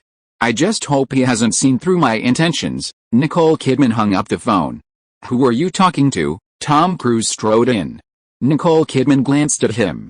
Link? What are you doing on the phone with him? Tom Cruise was about to explode in anger, but then he remembered his agreement with Michael Ovitz, and his anger subsided instantly. The female lead in the Batman sequel is perfect for me. I called him and asked him to give me the role of Dr. Chase. Is that alright? You're begging him for a role? Tom Cruise said angrily. Who else should I beg? You? Can I get the role by begging you? Shut up. Don't talk to me like that. Tom Cruise was furious and couldn't help but raise his hand, but he was 7 centimeters shorter than Nicole, so even with his arm raised, he couldn't hide her. I don't care about your private affairs, and you'd better not care about mine either. Nicole Kidman snorted coldly and went upstairs, lifting her skirt. Tom Cruise, his face dark, slammed his arm down. After Nicole went upstairs, he picked up the phone and called Michael Ovitz, telling him that Nicole Kidman had been calling Link frequently lately, and he suspected they might have done something to betray him. He asked if Ovitz's paparazzi had taken any pictures. Ovitz said no, the paparazzi had been watching Link closely, and that Link's schedule had been very regular lately. Besides going to work, he spent the rest of his time at his villa fooling around with those women, and hadn't seen Nicole yet. Ovitz instructed Tom Cruise on the phone not to keep too close a watch on Nicole, to give her some space to interact with Link, so the paparazzi could find something to use against Link and ruin his reputation. Tom Cruise nodded, his face still dark, and brought up Warner Brothers' invitation for Link to direct the sequel to The Batman, asking if there was any way to sabotage their collaboration, and that they couldn't just watch Link work with Warner Brothers. Michael Ovitz said there was no chance, as the contract had already been signed. He also advised Tom Cruise not to worry too much, as Warner Brothers was only interested in collaborating with Link, not Guess Game Pictures. Warner Brothers' stance on suppressing Guess Game Pictures' development had never changed.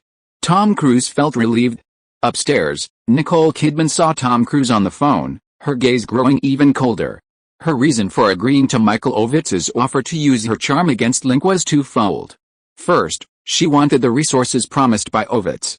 For the past 4 years, she had secured resources through Tom Cruise, but now, with his career negatively impacted by news, his influence and status in the industry had declined significantly, meaning he could no longer provide her with resources. She had to find her own way.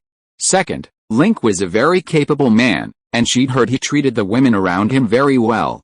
Monica, Jennifer Connelly, and Renee Zellweger, among others, had all thrived thanks to his resources. If she could cultivate a good relationship with him, she might be able to get resources from him. The only question was how to get Link to take the bait. Nicole Kidman frowned her beautiful eyebrows and began to consider whether she should try a different approach to get closer to Link. Chapter 263 The Sixth Sense. In early September, Guess Pictures' sixth film of the year, Leon, The Professional, was released in North America. It grossed $18.58 million in North America over 4 weeks. In May, during the Cannes Film Festival, Link acquired the North American distribution rights for the film from Gaumont Pictures for $4.5 million. The film's marketing and distribution costs totaled $3.5 million. It has already broken even and is expected to earn around $10 million. This figure is less than Link had anticipated. He had expected a globally popular film to perform well at the box office, but the North American box office forecast was only slightly over $30 million, much less than expected. However, the film received positive reviews, praised by many filmmakers after its release, and mainstream media such as the Los Angeles Times commended Guess Pictures for distributing another good film. In the fourth week of Leon, The Professional's release, Guess Pictures' seventh film, Before Sunrise, was released.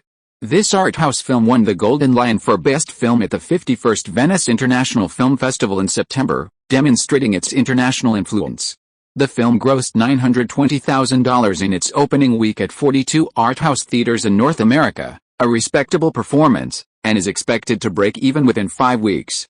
The film has also received excellent reviews, with director Richard Linklater receiving high praise from Hollywood critics and being hailed as a postmodern cinematic poet. This week, Seven officially surpassed $750 million at the global box office, with $320 million from North America and $430 million overseas. The Seven videotapes are also being released in various regions, performing well. Entertainment Weekly predicts that Guess the Movies will earn over $400 million from this film. Link, sometimes I really envy you independent filmmakers. Just by making one good film a year, you can earn tens or hundreds of millions of dollars, more than our agency earns in a year of hard work, Jay Maloney said, holding a magazine in a bar booth. Link chuckled, you must be joking. Over the past few decades, dozens, even hundreds, of independent film companies have gone bankrupt every year. Very few have made money. Compared to talent agencies, the risk is enormous. Investing in independent films is more like gambling, but guess what? Company name has been consistently profitable. Last year, it ranked 6th in total box office, and this year it's firmly in the top 3. A film company less than 3 years old has higher total box office and profits than the 7 major studios. That's incredibly enviable, Jay Malone said. Link smiled. Hey, Link, what are you doing here? Quentin Tarantino and Robert Rodriguez walked through the crowded aisle, shouting at Link from 5 meters away. Come sit down. Link hefted the beer bottle in his hand. Quentin glanced at his booth and saw only Jay Maloney and Tom Hanks. He greeted them and looked at Link with a puzzled expression. Why aren't you with any pretty girls at the bar? That's not like you, we're talking about work. Work? Quentin looked at the script in Tom Hanks' hand. A sequel to Batman? Are you planning to cast Mr. Tom Hanks as Batman? Link, this can't be true, can it? Robert Rodriguez looked at Tom Hanks with suspicion, trying to find any similarities between him and Batman, but found none. It's not Batman, It's another movie. Batman won't start filming until early next year. I have nothing to do in the meantime, so I'm planning to film this movie first." Link laughed. "That's more like it. You can go pick up girls, play poker, do anything else. Why do you have to make a movie?" The two sat down and asked. "I'm a director. What else would I be doing if I didn't make movies? But have you considered my feelings? We debuted around the same time, and you're already preparing for your 7th film, while I'm still writing the script for my 3rd. Doesn't this make me seem slow?" "You're already slow. Do I need to tell you that?" HMPH, Quentin scoffed, glancing at the cover of the script in Tom Hanks' hand. "The Sixth Sense? You're making this for your next movie? I don't think it's a good idea. This script is mediocre." "Mediocre?" Tom Hanks looked up, his eyes red, clearly moved by the story. "This script is fantastic, one of the most moving I've ever read. How can it be mediocre?" "Oh, Tom, aren't you exaggerating? I read this script with Harvey. While the plot is heartwarming and the characters are decent, the story is too bland, lacking any dramatic moments, and not moving enough. By my standards, it's at best second-rate." Quentin shrugged. "How is it not moving enough?" Dr. McConnell discovers he's dead, a ghost, and everything he experienced before, treating Cole's mental illness, being late for his wedding anniversary, talking to his wife only to be ignored, and her infidelity, is all because he's dead. His wife can't see him, yet he still loves her, and she loves him too. Two people who love each other can't be together. "Isn't that touching enough?" Tom Hanks asked, puzzled. "Wait? Dr. McConnell is dead? I haven't read that. Are we reading different scripts?" Quentin took the script and flipped through it. He found that the first 85% was similar to the version he'd read, but the last 15% was drastically different, transforming the entire script from a heartwarming drama into a thriller, and the story became incredibly moving. Especially the scene where Dr. McConnell's spirit slowly dissipates after kissing his sleeping wife. It was extremely tear-jerking. "How could this be?" Quentin wiped his eyes. "You revised it again later?" "Yes," Link laughed, though he had done it on purpose. The Sixth Sense tells the story of Dr. McConaughey, a child and family psychologist with over 10 years of experience helping many troubled children return to the right path, earning him commendation from the city government. On the night of his commendation, a young man who had previously received treatment from Dr. McConaughey but was not cured broke into his home, shot Dr. McConaughey, and then committed suicide. A year later, Dr. McConaughey encountered a similar case, a 9-year-old boy named Cole. Dr. McConaughey decided to help Cole overcome his difficulties and prevent a recurrence of the tragedy. Cole possessed the ability to see ghosts, which others could not. Cole was terrified and didn't believe anyone could help him, resisting Dr. McConaughey's help. Later, with Dr. McConaughey's persistence, Cole gradually lowered his guard and prepared to accept his help. While treating Cole, Dr. McConaughey discovered that his marriage seemed to be in trouble. His wife had begun to neglect him and ignore him.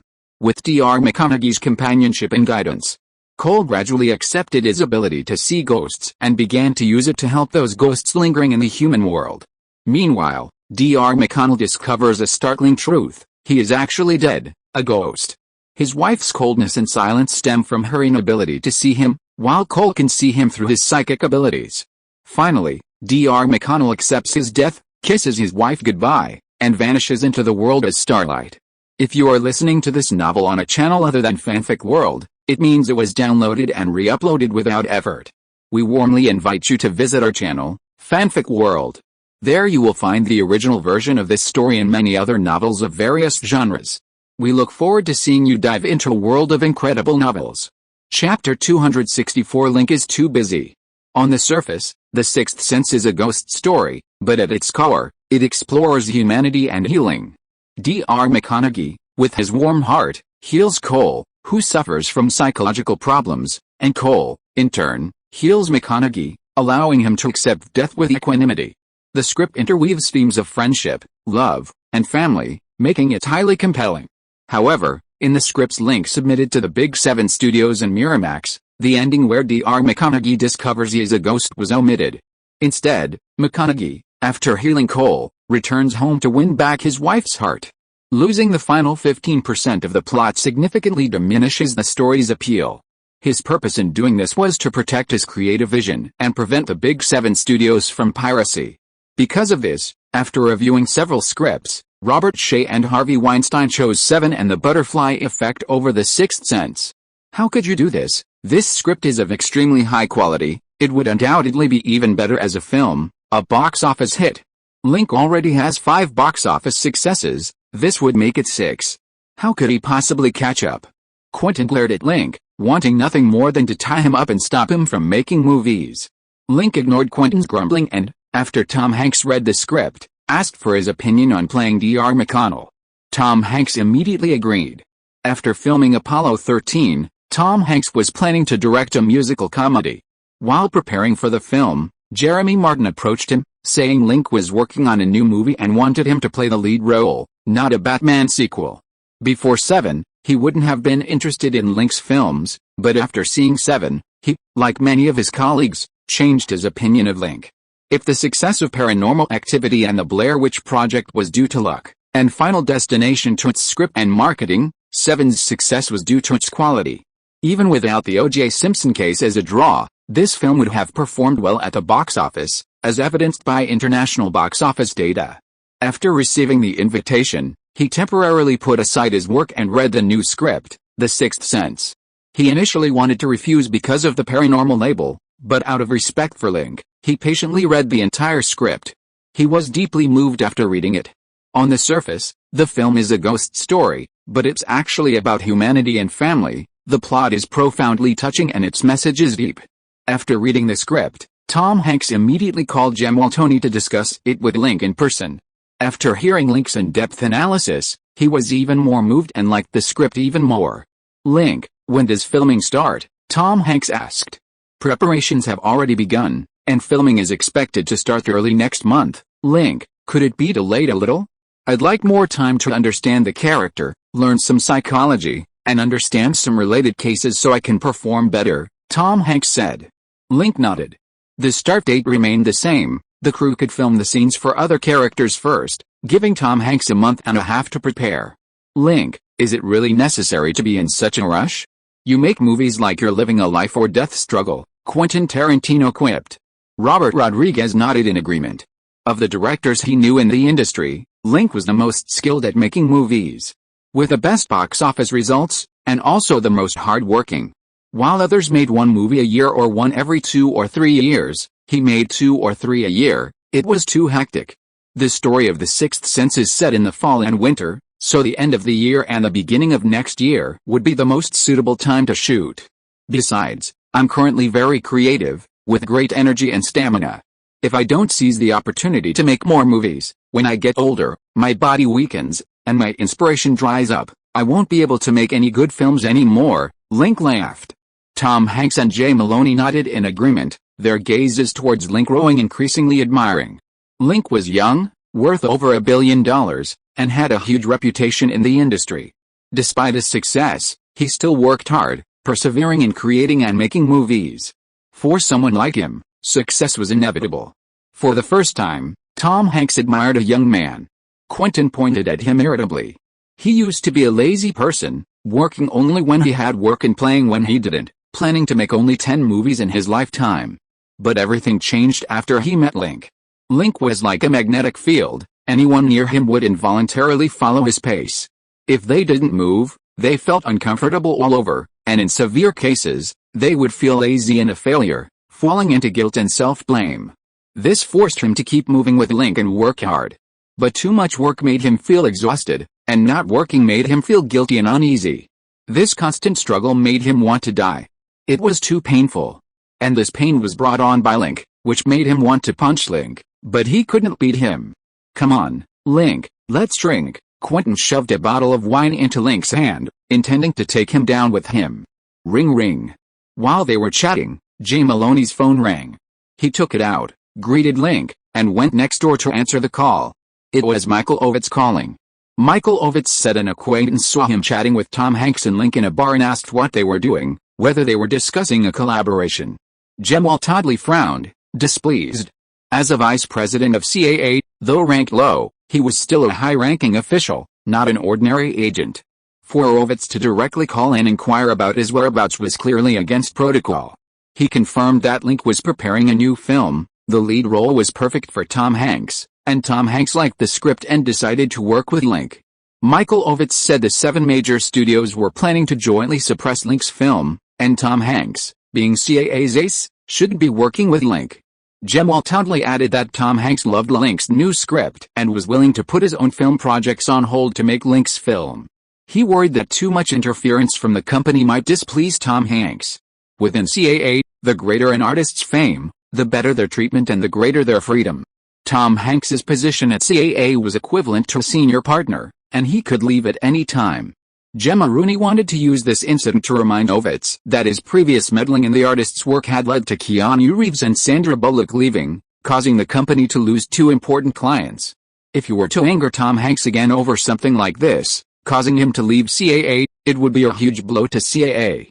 Michael Ovitz, displeased with his tone, reminded him that he was only a vice president of CAA, not the president, let alone a shareholder, and that such matters were none of his concern. He wanted Rooney to remind Tom Hanks that it was best not to work with Link. Gemma Rooney reluctantly agreed. Chapter 265 The Gift of Malted Milk. What are you doing here? Link asked Quentin, taking a sip of his beer in the booth. Don't think you're the only one here talking work, we are too. Quentin reached into his pocket and pulled out a script. Out of politeness, Link took a look. The script was titled 4 Rooms, telling stories set in 4 rooms, each with its own protagonist, who also plays a supporting role in the others, incorporating elements of thriller, erotica, suspense, and family comedy. It was similar in style to Pulp Fiction.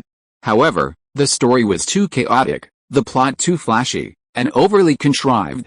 Quentin also had a bad habit of writing long, seemingly philosophical slang and witty lines for his characters, thinking it was cool. Some of these lines were quite interesting, while others were incredibly empty, sounding like complete nonsense. Compared to Pulp Fiction, this script was far less entertaining. As he was reading the script, a beautiful blonde with blue eyes entered the booth. She was voluptuous, wearing a strapless halter dress that revealed half of her ample breasts and her legs in black stockings. Her attire was very provocative, and her walk, with its swaying hips, amplified her allure. This provocative woman was none other than Madonna. How is it? Quentin asked, seeing him put down the script. Not bad. What kind of evaluation is that? Be more specific. Your film is a replica of the structure of Pulp Fiction. Both its theme and entertainment value are inferior to Pulp Fiction, but it's better than those second-rate independent films in theaters. If you want to replicate the success of Pulp Fiction, it will be difficult. If you want to use this film to practice and gain experience, you can give it a try, Link said tactfully. Quentin wasn't satisfied with this evaluation. What if this film does better at the box office and with the reviews than Pulp Fiction? What will you say then? I was blind and underestimated your abilities. Okay, it's a deal. Quentin picked up his beer bottle and clinked glasses with him. Has the budget for the script been finalized? How much investment is needed? Link asked. Haha, you don't need to ask. Harvey said that my project will be an independent production by Miramax, without any collaboration with other film companies. Quentin laughed. Link shook his head. Pulp Fiction was a huge hit. Guess what? As the production company, Miramax made tens of millions. Harvey was probably heartbroken and planning to keep it all to himself. That's not a good habit. Director Link, I've wanted to meet you for a long time. I didn't expect to run into you here, Madonna said with a warm smile. Ms. Ciccone, it's a pleasure to meet you too. I'm a fan of yours, Link greeted politely. Madonna is also a remarkable person. She lost her mother at a young age, moved to New York to make a living in her teens, worked as a waitress during the day, and studied singing, dancing, piano, and guitar at night. Later, she learned to write songs from scratch. She started performing in clubs at 22, signed with a record company at 24, got the opportunity to release an album, and slowly rose to fame. By 28, she had become a global superstar, a pop queen, a revolutionary queen, and a controversial queen. Now at 36, she remains a global superstar and is even preparing to cross over into acting, aiming for success in the film industry. This woman seems flamboyant, her behavior is flamboyant and prone to controversy. But that doesn't stop her from being a very inspiring star. Really? Which of my songs do you like? Like a Virgin? True Blue? Like a Prayer? Or something else? Madonna became excited when he called himself a fan. I like ballads, like Live to Tell, Open Your Heart, Sooner or Later. I listen to those songs more often. You can name those genres, so you're definitely a fan. I'm so happy to have such a handsome and charming fan like you. Today is the happiest day I've had in a while, Madonna said with a warm smile. Hey, can you two stop acting like it's love at first sight? Quentin smirked, looking rather unhappy. Madonna was someone he'd invited to discuss the script, but after meeting Link, she was chatting away with him so enthusiastically that he felt completely invisible. Quentin, we're old acquaintances, can you stop being so stingy? This is the first time I've met Link. He's so young and charming, my heart skipped a beat when I saw him. It's a feeling I've never had before. Madonna covered her ample breasts, her flushed cheeks radiating excitement. Really? Link's only 22, more than 10 years younger than you. You're interested in him too? Quentin looked at the two of them strangely. Do I look that old? Okay, not at all. You look like you're in your teens, Quentin shrugged, looking like a coward who didn't dare mess with Madonna. Link, how about I give you a gift? Madonna smiled. Don't tell me it's yourself, Quentin said. Of course not, wait a minute, Madonna said, leaving her seat. 2 minutes later, she appeared on the bar stage, a guitar slung over her shoulder, and stood in front of the microphone, saying she was going to sing live to tell as a tribute to Link. Many people in the audience looked over when Madonna pointed to Link. Link waved and thanked Madonna. Wow, it's Link, many of Link's fans exclaimed excitedly. Link is so popular, Nicole Kidman said with a smile, swirling her drink in a corner of the bar. Cindy Crawford looked at Link in the crowd, young, handsome, tall, and wealthy. He's a billionaire director, it's normal for him to be popular, normal? 3 years ago, right here, Link and Quentin were chatting in the next room while we and our husbands sat here drinking. Everyone in the bar was looking our way, even Link. Now Richard's in the hospital, Tom's work is affected, but Link is doing better and better. And the reason he's doing so well is entirely because of his reputation for suppressing Richard, Tom, and Dustin. That guy is despicable. Nicole Kidman's face was cold, revealing indignation. It's all in the past. What's the point of saying all this? Cindy Crawford shook her head. Do you want to get revenge for Richard? Revenge? Link's worth over $1 billion, he's the owner of a major film company, a big shot in the entertainment industry. Ordinary people can't even get close to him. How can I get revenge? Cindy Crawford asked doubtfully. Nicole Kidman smiled slightly, leaned close to Cindy Crawford's ear, and whispered her idea. Cindy Crawford looked at her in surprise after hearing this. Aren't you worried about Tom finding out? Would you believe me if I said Tom asked me to do this? Nicole Kidman asked with a smile. Really? Cindy Crawford's eyes flashed. Haha, just kidding. Even if Tom finds out, it doesn't matter. I have a way to make him not mind.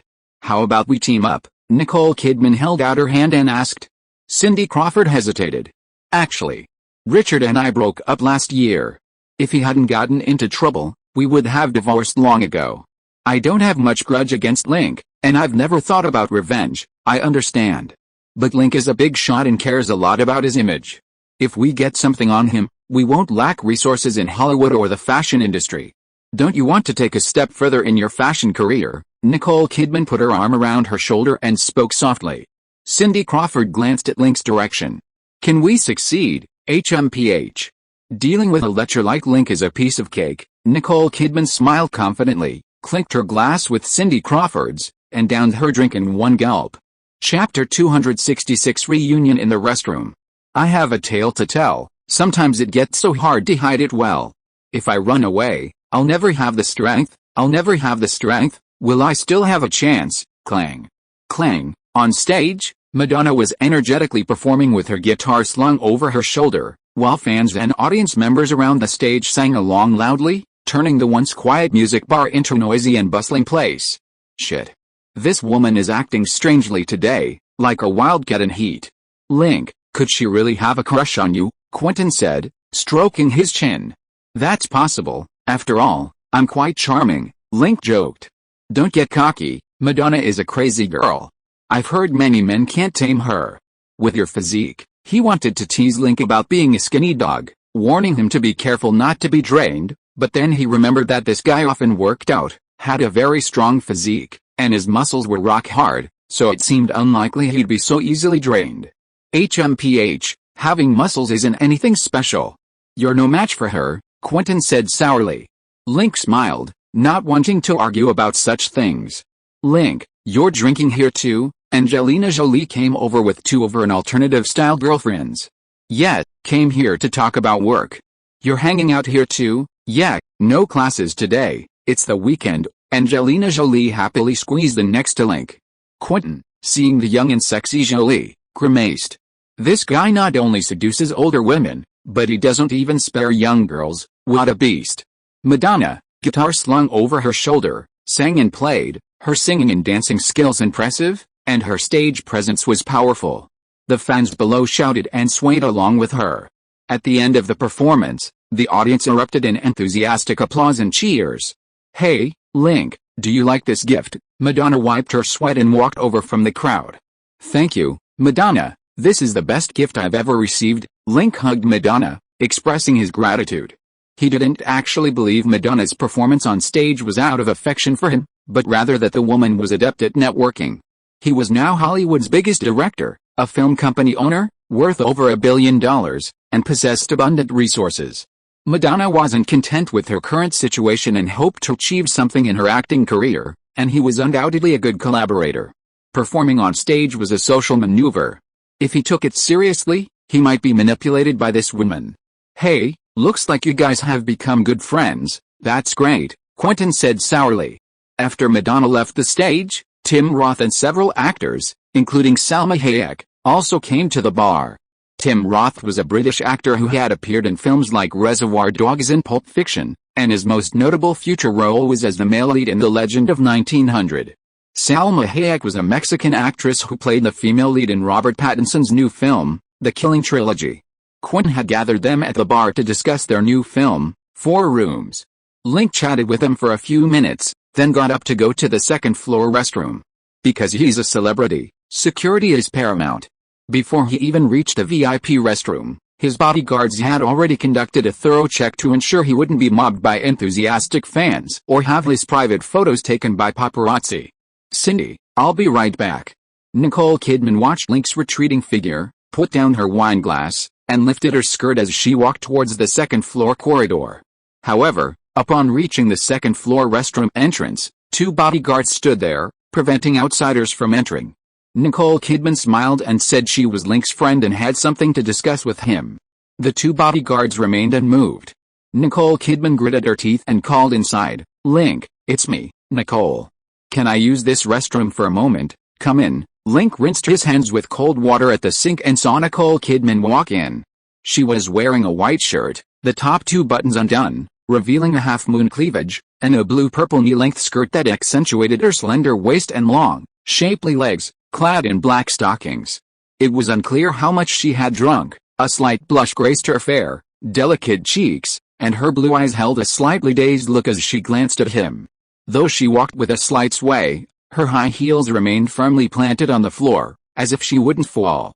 Hi, Link, did you expect to see me here? No, it's quite a surprise. HMPH. Cowardly man. Nicole Kidman rolled her eyes at him and walked into the cubicle. Goodbye, Nicole. Link waved and prepared to leave when suddenly there was a thud from the cubicle, followed by Nicole Kidman's exclamation of ouch, as if she had accidentally fallen. However, the exclamation was a second slower than the thud, sounding unreal. Link stopped, shook his head, and turned back to the cubicle door. He saw Nicole Kidman sitting on the toilet seat, rubbing her fair ankle, looking pained. Need any help? Link asked. Nicole Kidman reached out for his help, but as soon as he entered the small cubicle, she immediately stood up, pressed him against the wall, closed the door behind her, pressed her chest tightly against him, and wrapped her arms around his shoulders. Link could see the look in her blue eyes gradually shift from smugness to sorrow, and the fragrance emanating from her body grew stronger. Link, am I ugly?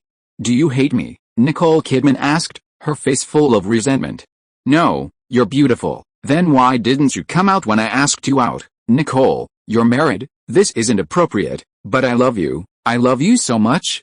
I read your news reports every day, read your novels, watch your movies, even the male lead in my dreams is you.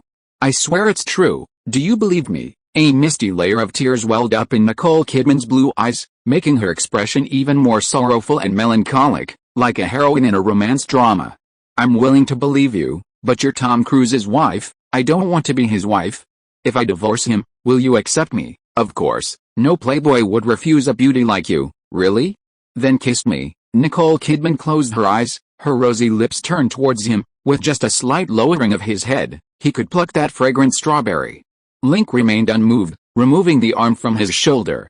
Nicole, let's talk after you're divorced. Wait. Just as Link was about to push open the door, Nicole Kidman blocked his way, coldly laughing. Link, this is the second time you've insulted me. That time I disregarded my pride and asked you out, and you cruelly rejected me. This time I asked you to kiss me, and you still refused. You don't love me at all.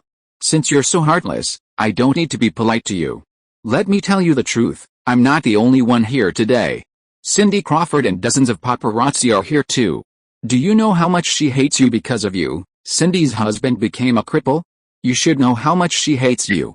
I made an agreement with her. As long as I scream in the bathroom, she will send the paparazzi in to take pictures. Dozens of paparazzi rushing in at once. Do you think your 2 bodyguards can stop them? Nicole Kidman asked with a smile. Just as Link was about to push open the door, Nicole Kidman screamed. What do you want to do? Link asked, frowning. Nicole Kidman smiled smugly, lifted her skirt, and slowly sat on the toilet seat. I'm a very proud person, and I won't let anyone who insults me get away with it. Dear Mr. Lin, please kneel down and serve me. If I'm satisfied, I might consider letting you off this time. Nicole Kidman lazily tilted her body, smiling as she opened her knees. Link watched her unrestrained posture and couldn't help but curl his lips into a smile. In the bar, Cindy Crawford glanced at her watch. Seeing that Nicole Kidman hadn't come down after more than 10 minutes, she looked up towards the second floor, hesitated for a moment, then picked up her bag and went upstairs. At the VIP restroom entrance, she saw 2 burly bodyguards, the men who worked for Link. She smoothed her long hair behind her ear, walked over, and said she was in a hurry and needed to use the restroom. Bodyguard Wallace politely refused, telling her the restroom was broken and she should go elsewhere.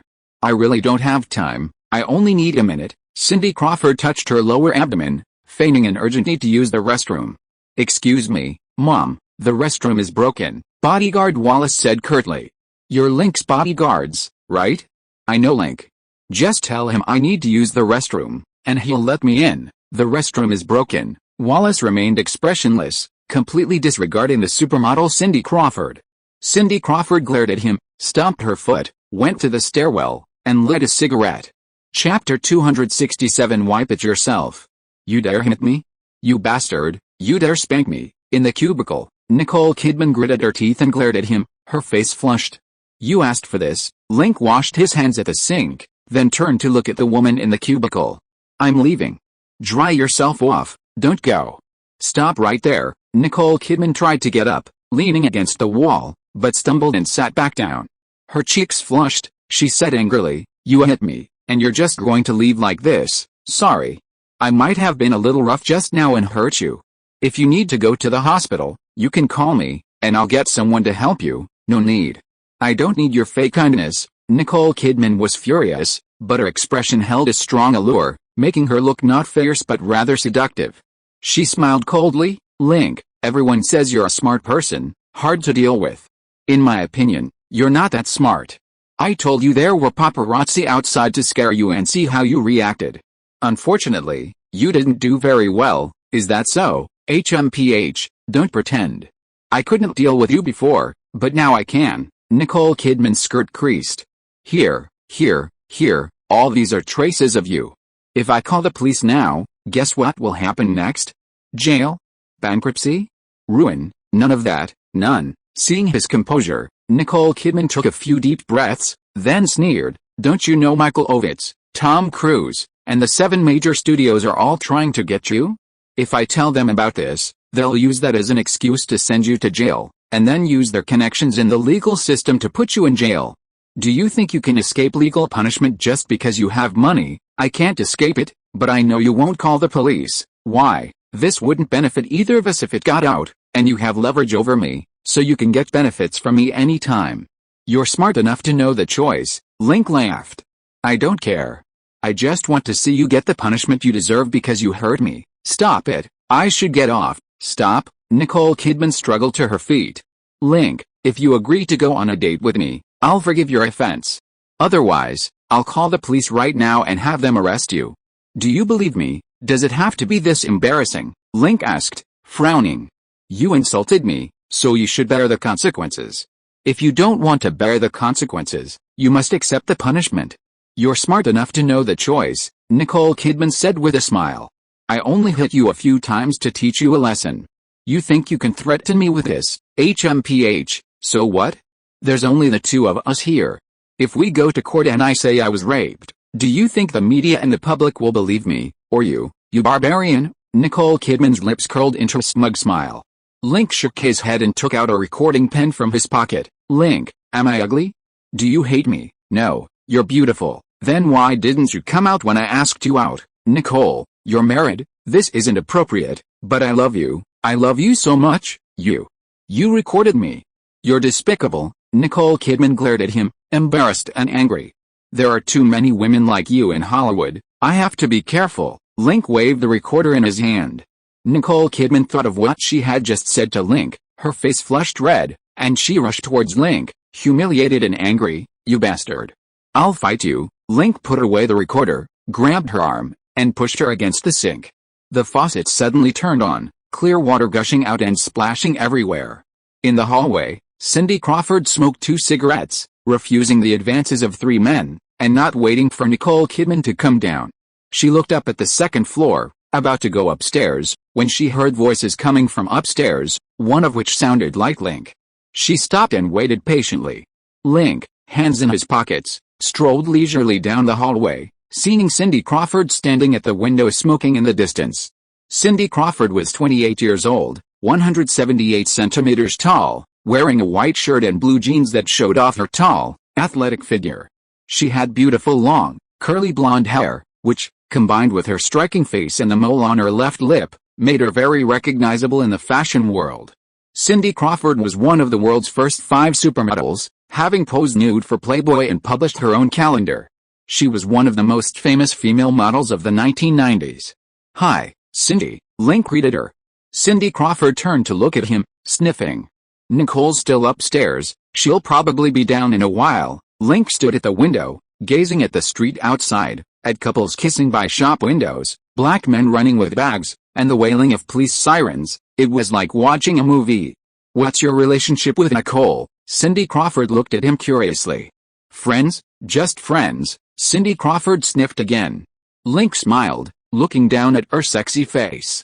Victoria's Secret is looking for a brand ambassador. Are you interested in giving it a try? What do you mean? I'm a shareholder in Victoria's Secret. Call me if you're interested. Link handed her a business card. Cindy Crawford glanced at the card.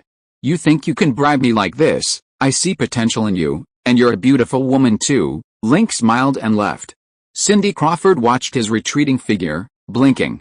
Victoria's Secret is a famous American lingerie brand, founded in 1977 and now owned by Limited Apparel Company. It currently has over 260 stores in the United States and a market value of over $800 million. Because of its large size and high endorsement fees, many models in the industry compete for endorsement contracts. Although she was a supermodel, the fashion industry was fiercely competitive, with fresh faces and figures constantly emerging, making it increasingly difficult for older models like her to survive. She had almost no chance of getting an endorsement contract. Now, Link was telling her it was possible. Cindy Crawford had to seriously consider whether to accept Link's bribe. Cindy Crawford put away the business card and prepared to go upstairs to see what Nicole Kidman was doing.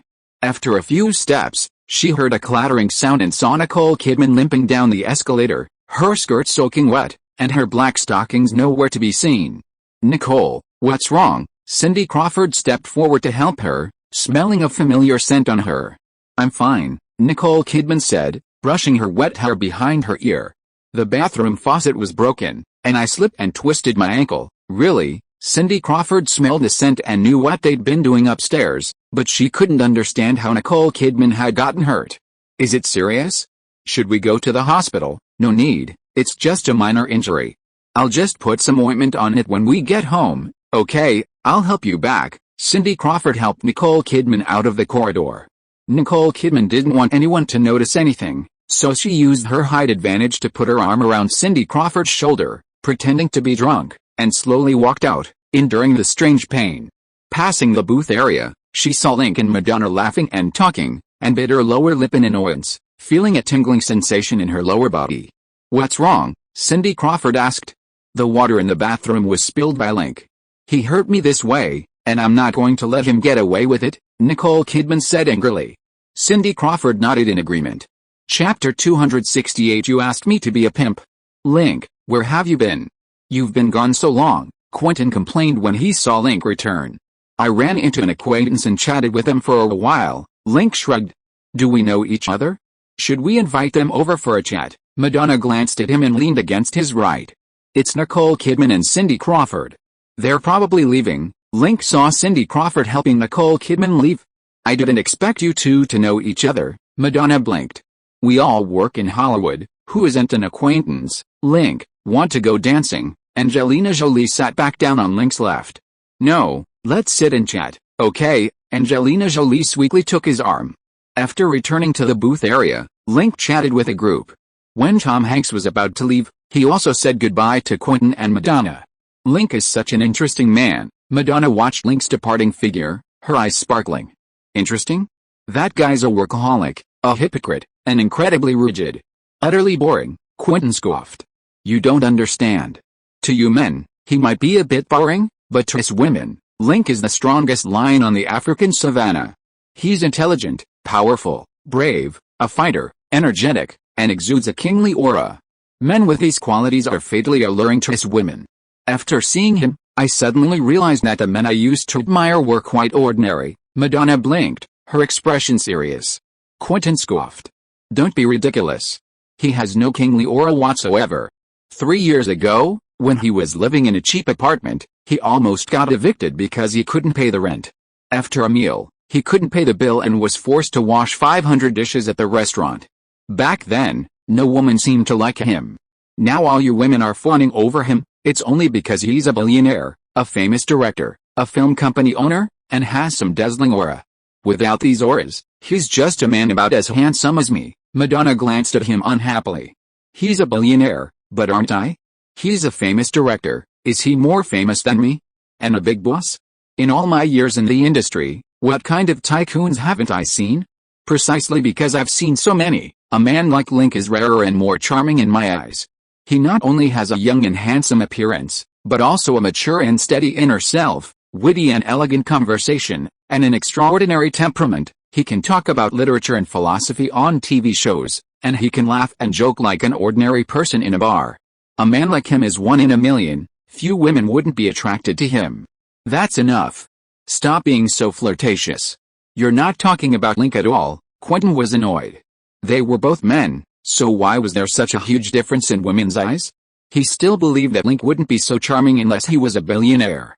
Madonna gave a hot laugh and moved slightly closer to Quentin. "Quentin, are we friends? How about I do you a favor?" "What?" Quentin asked warily. "Remember to invite me when you and Link get together in the future.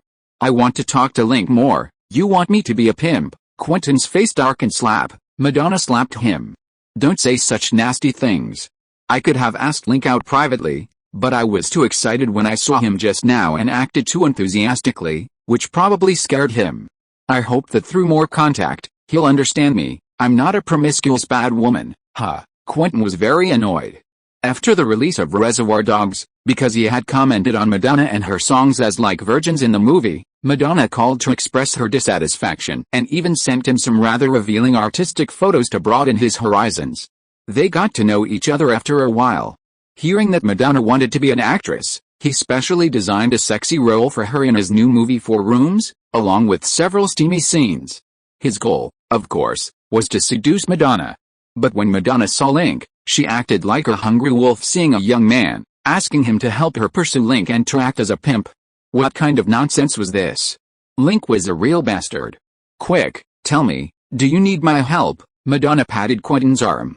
"No, I can give you a few more of my artistic photos. I guarantee you'll like them." Madonna laughed. Quentin, thinking of Madonna's artistic photos, swallowed hard and was about to nod when suddenly an uncontrollable anger surged from the bottom of his heart. Damn it. We're both men. Why can Link get your body while I only get a few artistic photos? This is too bullying.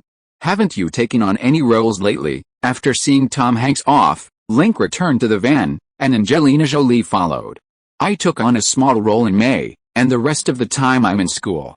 You said that a good actor should learn more and read more books, so that when reading scripts, their understanding of the characters and plot will be deeper. Jolie swayed her long white legs and laughed. That's right, you have good acting talent. If you invest more in this area, your future development won't be bad. Really? If there's an opportunity, will you still want to work with me? Jolie asked with a smile, looking up at him.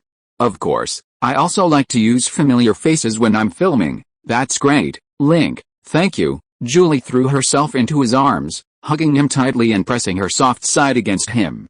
She had been wearing a loose denim jacket, but after getting in the car, she took it off, revealing a white tank top and denim shorts, her long, chestnut brown curly hair cascading over her shoulders. She was 19 years old this year, and her figure was mostly developed. At 175 centimeters tall, her legs appeared long, and her waist was slender. While her bust wasn't as spectacular as Monica or Jennifer Connelly's, it was still quite impressive, and her youthful aura was captivating. However, Link didn't really want anything to happen between them. The main reason was that girls her age hadn't experienced much, were full of fantasies, and were emotionally unstable. They wanted diamonds, flowers, love, and companionship, and were never satisfied no matter how much they got. They were quite difficult to deal with, like Winona Ryder. Mature women, on the other hand, were different. They had seen the harsh realities of society and knew that diamonds and flowers were hard-won. Giving them even a little something would make them very happy, and they would cherish it greatly. He has the time to deal with young girls, but he can handle multiple mature women at the same time. And his time is precious. I've been so busy lately, I forgot to ask about your band. Are you still performing? Link poured Julie a glass of soda. Not for a long time. Julie hugged his arm tightly and laughed. At first, Liv Tyler had to go to class and left the band early, Joaquin had to audition for a new role, and Ryan and I did the same. After Final Destination became a huge hit, we all became big stars, with plenty of scripts and a lot of work, so we didn't have time to tour. That tour had 21 shows and sold 330,000 tickets, and the album sold over 2 million copies worldwide. We all got a lot of money. That sounds great. The Death Band donated more than $3 million to charities during their tour. The band was named a charity star by Vanity Fair, Rolling Stone, and other media outlets at the beginning of the year, and they were also the teen band that donated the most last year. The band members also became hugely popular with Final Destination and 2 music albums, becoming a new force in the European and American music scene. Link, it's all because of you. If it weren't for you, I would still be playing minor roles. You completely changed me. Julie's eyes were also fixed on him, and because she was close to him, her breathing became rapid. You earned all of this yourselves. You're both excellent and hardworking. I haven't offered you much help. No, you really changed me. Before I met you, I thought guys who dressed like non-mainstream people were cool, and I looked down on guys in suits, thinking they were boring. After meeting you, I realized that someone like you is the best man in the world. You're so amazing, so powerful, those men aren't even worth the hair on your head. Angelina Jolie hugged his arm tighter, her face flushing slightly, as if she were a little nervous. After meeting you, I started changing myself. I stopped wearing heavy makeup, revealing clothes, drinking, smoking, and doing rebellious things, because I know you don't like that kind of girl. Link noticed that her makeup had indeed changed, and she had lost some of her non-mainstream girl vibes, though she still retained some wildness and rebelliousness. Link, I like you, I really like you. Can I be your girlfriend? Angelina Jolie's cheeks were red, and her heart was beating faster. Julie, you're in school, you can date someone your own age, but I have many girlfriends, it's not suitable for you, I know, I don't mind, can you kiss me? Angelina Jolie looked intently at him. Link sighed, are women also proactive these days? He just got rid of one, and another one comes knocking. Chapter 269 Honey, let's call the police. Back in her Beverly Hills mansion, Nicole Kidman took a shower, changed into soft pajamas, and lay on the patio lounger, basking in the sun. In the bright sunlight, fragments of what had happened in the bathroom kept flashing before her eyes, gentle, intense, suffocating, scenes replaying in her mind like high-definition images, making her soul and body tremble uncontrollably, her legs tightly intertwined. Ring. Ring. Ring. A series of piercing phone rings interrupted her reverie. Nicole Kidman opened her eyes with annoyance, picked up the cell phone on the table, and saw Michael Ovitz calling. Ovitz said on the phone that paparazzi had seen her leave with Link at the bar, only to reappear more than half an hour later, and asked what she and Link had been doing. Nicole Kidman blinked, saying she had tried to ask Link out several times without success. After meeting Link at the bar today, she planned to seduce him while he was in the bathroom. Link, a coward, not only refused but also pushed her to the ground, causing her to sprain her ankle. Link is a bastard, a devil who deserves to go to hell. He's not human, he's the most shameless, despicable, and savage animal in the world. I fawned over him, offered myself up to him, and he wouldn't even touch me. He's a cowardly, weak, and incompetent man. I want to kill him now, run him over with my car, and crush him 1,000 times over. Nicole Kidman hurled vicious insults at Link. She found it incredibly pleasurable to curse him, like whipping him with a leather whip. And she laughed like a queen. On the other end of the phone, Michael Ovitz's eye twitched involuntarily as he heard her scathing remarks. In his memory, Nicole Kidman was a gentle and elegant woman, yet now she was using such vicious and vulgar language to curse Link. He could imagine the immense pain Link's rejection had caused her. Now, Link was probably the person Nicole hated most. Nicole, you should rest. Don't rush things with Link, we can talk about it once you're healed. Mike, Link probably doesn't like me. Why don't you try someone else? Nicole Kidman said. Michael Ovitz had considered this, but to create a scandal for Link, he needed a married woman to be effective. While CAA had many actresses, few were as beautiful and cooperative as Nicole Kidman. He could only comfort Nicole, advising her to be patient, not to be discouraged, and to try a few more times. He was sure she could make Link fall for her. Nicole Kidman reluctantly agreed, but she also said that seducing Link would waste time and energy, interfere with her work, and sometimes even cause injury. She hoped CAA could provide her with some resources in advance as compensation. Michael Ovitz agreed, saying that director Jane Campion was filming a leading role in a movie, and the company would recommend her for a tryout. Nicole Kidman expressed her gratitude. After hanging up the phone, Nicole Kidman smiled slightly, a hint of smugness flashing in her blue eyes. But then she suddenly remembered that face, and her smug expression instantly crumbled. Nicole Kidman slapped the sofa in embarrassment and annoyance, then picked up the phone and dialed again. Nicole, what's up? Link's clear, magnetic voice came through the phone. It was a very pleasant voice, but also equally infuriating.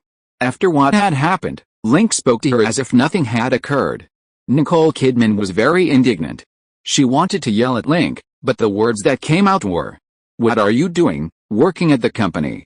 The new movie is about to start filming, so I'm quite busy right now," Link said. "What new movie?" "Batman, The Sixth Sense, a horror movie with a bit of humanity. That doesn't sound very good. Is there a role suitable for me?" "No, The Sixth Sense has two main female characters, the male lead's wife of over 10 years and the mother of an 8-year-old child. You're too young and too beautiful, it's not suitable for you." "Oh, so you can compliment people." Nicole Kidman felt a sweet warmth in her heart when he said she was young and beautiful, and she was very pleased. "Then give me the female lead in Batman, that role is with Monica. I'll give it to you next time there's a suitable role." "Didn't you just finish filming At All Costs?" Link said. "Monica Bellucci." Nicole Kidman thought of that Italian woman and pouted her red lips in dissatisfaction. "You're so good to her. I'm your woman now too. From now on, you have to treat me and her equally, okay?" "Is there anything else?" Link asked. "What do you think? I'm injured, seriously injured, almost died, and you don't even care about me," Nicole Kidman said aggrievedly. "Stop complaining. If it were someone else, you wouldn't just have a minor injury, you?" Nicole Kidman wanted to retort, but thinking about what happened in the bathroom, whether he was being seduced, threatened, or harassed by her, Link hadn't really offended her, showing great restraint and forbearance. In that respect, this bastard was a gentleman. Nicole Kidman was about to call him a coward when she suddenly heard footsteps behind her. She quickly said into the phone, "Cindy, I twisted my ankle and need to rest. Let's go shopping in a couple of days." After hanging up, her husband, Tom Cruise, went to the balcony and stared at her leg. "I heard you twisted your ankle." "I heard? Who told you that?" Nicole Kidman quietly tucked her leg into the blanket to prevent Tom Cruise from seeing the finger marks. "You said it on the phone," Tom Cruise said, frowning. Yes, I saw Link at the bar today. I wanted to talk to him about the female lead in Batman, but that bastard suddenly went berserk after drinking. He pounced on me on the sofa, ripped off my dress and stockings, and brutally assaulted me. Honey, can you get revenge for me? Nicole Kidman wiped her eyes, feigning a wronged expression. Really? Hearing Nicole's description, Tom Cruise couldn't help but picture Link pinning Nicole Kidman down, but he immediately shook his head. This was different from what Michael Ovitz had said. He believed the former more than Nicole. Stop joking, you just twisted your ankle, honey, I'm telling the truth. That bastard really raped me. Shall we call the police and have him arrested? Let him go to jail, ruin his reputation, and punish that damn rapist, Nicole Kidman shouted angrily, clenching her fists. Tom Cruise shook his head. Link isn't the kind of person who acts without considering the consequences. If he dared to do something like this, Michael Ovitz wouldn't be unable to deal with him. You should get some rest. With that, Tom Cruise turned and left. Nicole Kidman smiled coldly, lay back on the bench, and comfortably stretched. Chapter 270 Digging a Trap for the Opponent. In the office, Link had just hung up the phone when he received another call from Jay Maloney. Maloney said Michael Ovitz disagreed with Tom Hanks starring in his new film. If guess what, the studio insisted on having Hanks in the movie, they would need to pay him $20 million plus 10% of the global box office revenue. Link said that was impossible, $20 million at most. Earlier this year, Tom Hanks won the Academy Award for Best Actor for his outstanding performance in Philadelphia, and in June, his film Forrest Gump grossed over $600 million worldwide, second only to The Lion King and Seven.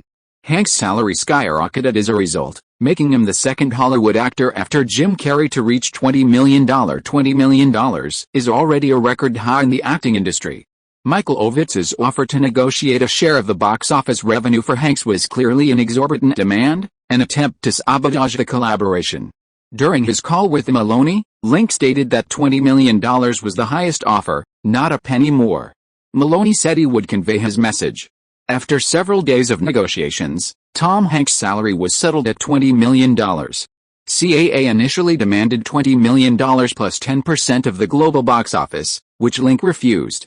CAA then lowered their offer to $20 million plus 5% of the global box office, but Link still refused, insisting on a maximum of $20 million. CAA stated that Guest C Pictures lacked sincerity and announced that Tom Hanks had decided to withdraw from the project. However, this was immediately denied by Tom Hanks, whose agent contacted Guest C Pictures and indicated they accepted the $20 million offer. According to Jamalto Nicholas, Tom Hanks publicly expressed his dissatisfaction with Michael Ovitz, believing that Ovitz shouldn't interfere too much in his work, as this violated the agreement, and he hoped it wouldn't happen again. It's said that Michael Ovitz was furious upon hearing this but couldn't do anything about Tom Hanks, his star client. Hey Mike, do you have time to talk? After receiving the news, Link proactively called Michael Ovitz to discuss Tom Hanks' situation. Link, this is your scheme, isn't it? You deliberately invited Tom Hanks to act in your movie, using this method to sow discord between me and Tom Hanks, causing internal conflict within CAA. HMPH, truly worthy of the Chinese, using the 36 stratagems brilliantly. Now your scheme has succeeded, you're happy, aren't you? But let me tell you, don't be too happy yet, this isn't over. Michael Ovitz's tone was sharp, sounding very displeased. Link leaned back in his office chair, smiling relaxedly. Mike, can we talk this out calmly? Actually, I never intended to become your or CAA's rival. Guessing Movies is a production company, CAA is a talent agency, we have no conflict of interest, and conflict would be of no benefit to us. For you and CAA, becoming rivals with Guessing Movies is equally pointless. In that case, why don't we put aside our differences and discuss cooperation? Guessing Movies is rising, with abundant resources, and CAA has many artists who need significant resources to grow. If we establish a close cooperative relationship, it will benefit both of us. What do you think? HMPH, you make it sound nice, but don't forget what happened to Richard Gere, Robert Downey Jr., and Dustin Hoffman. If it weren't for you, would they have gotten into trouble? Would the CAA have lost 3 key figures and suffered tens of millions in losses? Now you've won, and you're smugly saying there's no conflict between us, demanding I put aside my prejudices and discuss cooperation.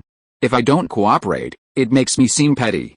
HMPH, Richard Gere's right, you really are a hypocrite, Michael Ovitz sneered. Link shook his head. Michael, you're a real idiot, WTF. You're calling me stupid, Michael Ovitz roared in anger. Link laughed. Mike, before I became famous, even if you big shots joined forces, you couldn't defeat me. You were not only foolish but also weak. After I became famous, you joined forces again to deal with me, and you were defeated again, proving your foolishness and failure once more. Now I'm a big shot, rich and resourceful, much stronger than before, while your strength is far less than before. You know you're no match for me, yet you still stubbornly oppose me. What is that if not foolishness? Oh, well, foolish people really can't understand what foolishness is. Fuck. Damn Link, I'm going to kill you. Michael Ovitz was furious on the other end of the phone, cursing Link with incredibly vile language. Mike, are you done cursing? How about considering cooperating with me? Link asked, taking a sip of tea. HMPH, Link, don't get cocky, really don't get cocky. While you do have some talent, and Guess Who's Got Talent is doing well, this is Hollywood, the territory of the Big 7 studios. Every penny Guess Who's Got Talent is earning is being taken from the Big 7. You've taken a bite out of their cake, and they'll never let you get away with it. I bet Guess Who's Got Talent will go bankrupt within 3 years, Michael Ovitz roared, as if cursing Guess Who's Got Talent. Bet? You've never won against me. Besides, Hollywood is the territory of the Big 7. Even if Guess Who's Got Talent goes bankrupt, it's the Big 7 who profit. What does it have to do with you, Mike? Smart people don't easily get involved in other people's battles, but you're acting as the vanguard in a battle that isn't yours. I truly apologize for your lack of intelligence. Click. Before Michael Ovitz could finish his tirade, Link decisively hung up the phone, refusing to answer even when Michael Ovitz called back. Link chuckled softly and continued reviewing the documents. While preparing for The Sixth Sense, 2 major events occurred in Hollywood. First, former CAA Vice President Ron Mayer officially joined Universal Pictures as president of Universal Studios. Second, Disney was embroiled in internal power struggles at the top for the past 2 years, with Chairman Frank Welsh, CEO Michael Eisner, and Disney Studios Chairman Jeffrey Katzenberg forming a 3-way standoff. However, last week, things took a turn when Frank Welsh tragically died in a helicopter crash. The 3-way standoff turned into a 2-horse race. While Jeffrey Katzenberg was highly capable, he was not adept at office politics and his influence within Disney was less than that of Michael Eisner. This Wednesday, Jeffrey Katzenberg announced his resignation from Disney. Michael Eisner ultimately prevailed. Some media outlets believe that with one of the 3 key figures dead and the other gone, Disney has ended its chaotic situation and will enter a period of rapid growth. Some media outlets believe that the huge success of animated films like The Lion King, Beauty and the Beast, and Aladdin is largely due to Jeffrey Katzenberg's contributions, and that his departure could severely hinder Disney's development. Public opinion is evenly divided between those optimistic and pessimistic about Disney. However, the impact on the stock market is more pronounced. Many shareholders, unwilling to see Michael Eisner monopolize Disney, sold off their shares, causing Disney's stock to plummet, with its market capitalization falling from $20 billion in May to $15.5 billion. Link again arranged for Flash Capital investors to buy 4% of Disney's shares, increasing his stake to 4.06% and becoming the 6th largest shareholder. Simultaneously, after Jeffrey Katzenberg announced his departure, he proactively contacted him, inviting him to become chairman of Guess the Movies and offering him 5% of the company's shares. Unfortunately, Jeffrey Katzenberg declined, reportedly planning to form a new film company with Spielberg and David Geffen. Link, undeterred, personally suggested to Michael Eisner that Michael Ovitz join Disney as CEO. There are 3 reasons. First, the internal power struggle within Disney was primarily due to disagreements among board members, with Michael Eisner, Jeffrey Katzenberg, and Frank Welsh each having their own supporters. Now that only Michael Eisner remains, the board members won't all support him. Inviting Michael Ovitz to join could maintain board stability and curb the continuously declining stock price. Second, given Disney's current situation, Michael Eisner alone cannot end the chaos. A strong figure is needed to stabilize the situation. Michael Ovitz has been ranked number 1 on Hollywood's power list for 3 consecutive years, making him a suitable candidate. Third, Michael Eisner and Michael Ovitz have a good relationship, and becoming colleagues would make it easier for them to maintain consistency in their work. Link's condition was that, in future Disney board meetings, the representatives of Flash Capital would fully support Michael Eisner's work. Michael Eisner indicated he would carefully consider his opinion. Link wasn't worried about Eisner disagreeing. Michael Eisner had already done just that.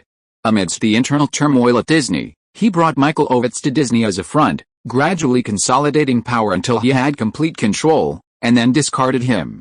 Michael Eisner was extremely adept at office politics. Even though Michael Ovitz was the most powerful man in Hollywood, he was no match for him at Disney. Link hoped to use Michael Eisner to eliminate this obstacle. If you are listening to this novel on a channel other than Fanfic World, it means it was downloaded and re-uploaded without effort. We warmly invite you to visit our channel, Fanfic World. There you will find the original version of this story and many other novels of various genres. We look forward to seeing you dive into a world of incredible novels. Chapter 271 Batman Candidate.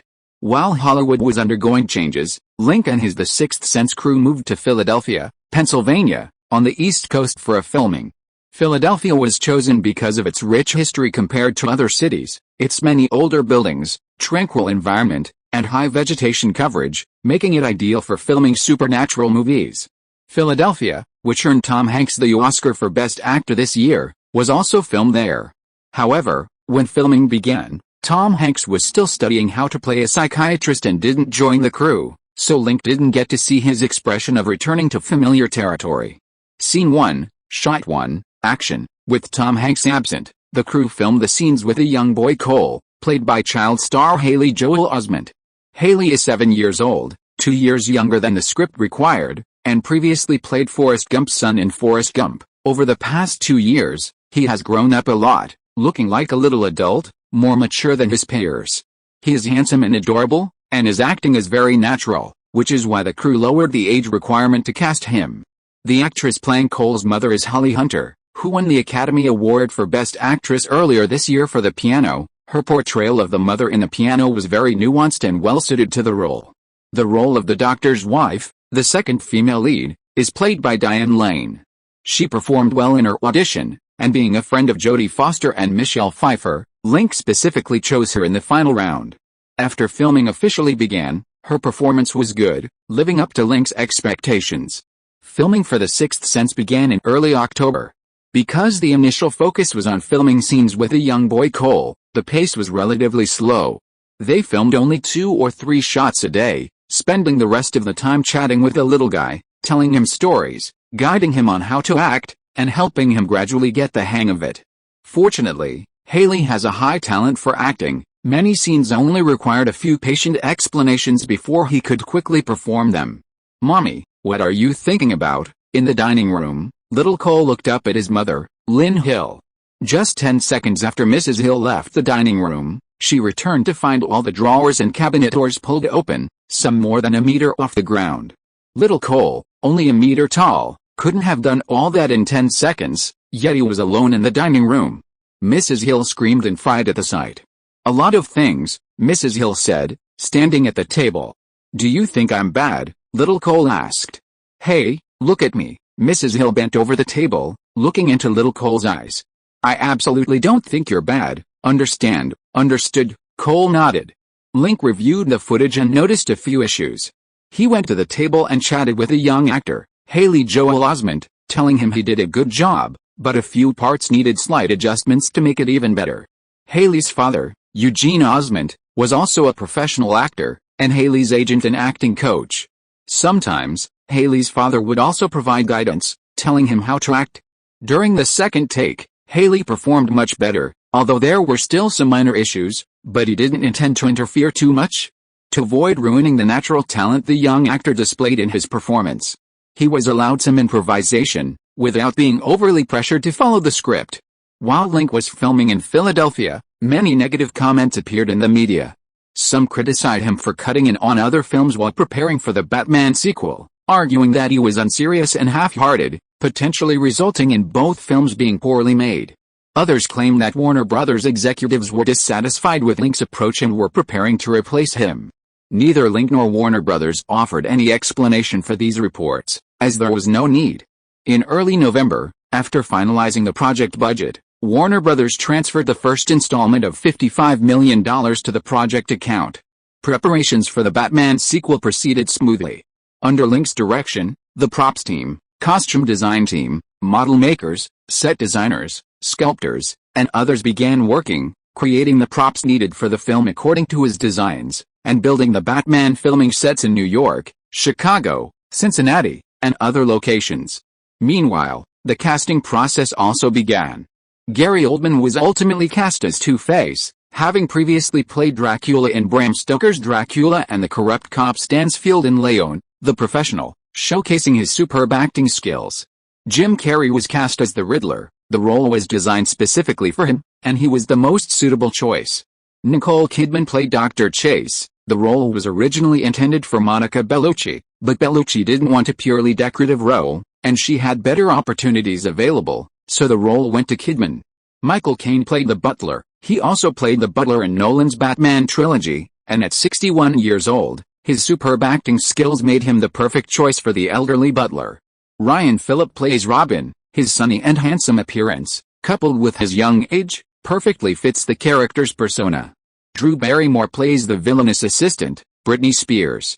Michelle Pfeiffer reprises her role as Catwoman in the Batman sequel. Action choreography is handled by Yuan Wu Ping. Ben Affleck plays the lead role of Batman. During the audition process, the production team considered several male stars, including Oscar winner Daniel Day-Lewis, rising star Brad Pitt, Matthew McConaughey, Val Kilmer, and Jean-Claude Van Damme. Some of these actors possessed superb acting skills, some were well-known, some had excellent looks, and some excelled in action scenes. However, overall, they all paled in comparison to Ben Affleck. Ben Affleck has a good physique, standing at 191 centimeters, which fits the tall and handsome image of Batman. After the success of Seven, Ben Affleck's fame soared, making him a top Hollywood star with considerable box office appeal. Furthermore, his often cold and expressionless demeanor during performances also aligns with Batman's character. Ultimately, considering Ben Affleck's decent portrayal of Batman in Batman v Superman, Dawn of Justice, considered the most popular Batman after Christian Bale, Link selected him for the role after reviewing the audition materials of several actors. He had actually considered inviting Christian Bale to play Batman, but Bale was still developing his career in the UK, a relatively unknown actor with limited acting skills and box office appeal. Therefore, Ben Affleck was the only option. Link, thank you. Thank you for entrusting this role to me. Don't worry. I will definitely play this role well and strive to make our version of Batman the most classic one, Ben Affleck excitedly called to express his gratitude after receiving the notification from the production team, making a bold statement. Link shook his head, don't be too happy yet. After casting, the production team will give you special training, practicing fighting, martial arts, boxing, etc. If you can't persevere, the production team will consider replacing you. Haha, don't worry, Link, I won't give up even if I die from exhaustion on the training field, Ben Affleck said, patting his chest. Also, your physique is too thin. You need to build muscle during training. With a defined muscular build, the stronger the better. Haha, no problem, all of that's fine. I'll definitely train hard and build muscle. Next time you see me, I guarantee my physique won't be much worse than a bodybuilder. I hope you can do it. Link hung up the phone. Yay, Affleck clenched his fist and shouted excitedly. Ben, is Link really going to let you play Batman? In the villa, Casey Affleck, Joaquin Phoenix, and Summer Phoenix asked curiously. Of course, I'm Link's go-to actor now. It's normal for him to use me as Batman. Ben Affleck grinned, smiling smugly. That can't be right. Sophia said you performed poorly on set, always dragging the crew down during filming, and Link had to repeatedly guide you to perform well. Sophia said Link was almost driven crazy by you. How could he entrust such an important role as Batman to you? Casey Affleck teased. HMPH. Don't listen to that girl Sophia's nonsense. She doesn't understand the bond between men at all. Link and I are not only good partners, but also good friends. He told me personally that I have the most potential of all the actors he's worked with. If he didn't think highly of me, would he say something like that? Link has said that to many actors. Some have the most potential, some have the most talent, some have the most inspiration, and so on. There's no need to take such praise too seriously. Joaquin Phoenix curled his lip. You're just jealous. I'm in a good mood, so I won't argue with you, Ben Affleck chuckled, glancing at the silent Matt Damon. Hey, Matt, relax. Don't put too much pressure on yourself. Even though I'm a big star now, I'm still your friend. I'm not the kind of person who abandons their friends after becoming famous. Matt Damon glanced at him. You're the one who should be feeling the pressure. Batman is a superhero with a huge fan base. If you don't perform well and the audience isn't satisfied, don't blame me for disowning you at the premiere. HMPH, don't worry, I can definitely play Batman well. Ben Affleck had been quite happy, but Matt's warning suddenly made him feel a lot more pressured. Batman appeared in the comics of the 1930s and became an instant hit, gaining a huge fanbase across America and the world. The film adaptation also achieved great success, making Batman a classic screen image comparable to Superman. If he messed up the role, the consequences would be severe. Ben Affleck didn't dare to continue boasting and quickly found the script to study carefully. Chapter 272 Gong Li on the film set. Director, Ms. Gong has arrived. On set in New York, while Link was directing, his assistant brought in a voluptuous Chinese woman. The woman wore a gray trench coat, blue jeans, and knee-high boots, her attire leaning towards American casual style. While her figure couldn't compare to that of European or American actresses, her inherent Chinese feminine charm was captivating. Gong Li, welcome to the set, Link. Am I disturbing your work? Gong Li greeted him with a smile. No, I'm just giving the actors some pointers. Link shook hands with Gong Li and invited her to sit in the director's area. He had invited Gong Li to develop her career in Hollywood at the Cannes Film Festival in May, but several months had passed without any response, and he had assumed she wasn't coming. He received a call from Gong Li over the weekend, jokingly saying she was coming to America to stay with him and asking if he would take her in. Link welcomed her, telling her to first familiarize herself with the environment in Los Angeles and learn about the Hollywood film industry, and that he would discuss work with her after he finished his current film. Gong Li stayed in Los Angeles for a few days and then called to say she wanted to visit. Link arranged for his assistant to receive her. How was your stay in Hollywood for a few days? It was a bit chilly, so Link had his assistant prepare hot cocoa, and the two chatted over drinks. There are so many talented actors in Hollywood. After coming here, I realized I'm just an ordinary actor myself, Gong Li said with a smile, holding her cup. Hollywood actors come from all over the world, and there are certainly many with great acting skills, but your level is top-notch both domestically and internationally. You can't be considered an ordinary actor, thank you. But in the eyes of a great director like you, aren't Oscar winners and Cannes Best Actress winners just ordinary actors? Who would dare to put on airs in front of you? Gong Li winked and smiled. Link chuckled gently. It's okay to put on airs in front of me, as long as the acting is good, I don't mind. Are you free these next few days? Would you like to have a cameo role in the movie? It's not a big role, just 4 lines. Sure, Director Link, please guide me in the future, Gong Li agreed without hesitation. Back in China, she only heard news reports and rumors about how powerful Chinese-American director Link was in Hollywood, a billion-dollar fortune, the owner of a major film company, and the box office of one of his films equaling the total box office of all films in China. Some of these rumors were so exaggerated that they sounded unbelievable. It wasn't until she arrived in Hollywood that she realized the rumors were true. Link was among the top 300 richest people in America, one of the most powerful people in Hollywood, and almost every one of his films was a box office hit. His film company was even more successful than the Big 7 studios at the box office. He was also one of the directors that Hollywood actors most wanted to work with. Even a cameo role in one of his films would be a great opportunity. Gong Li also wanted to work with Link.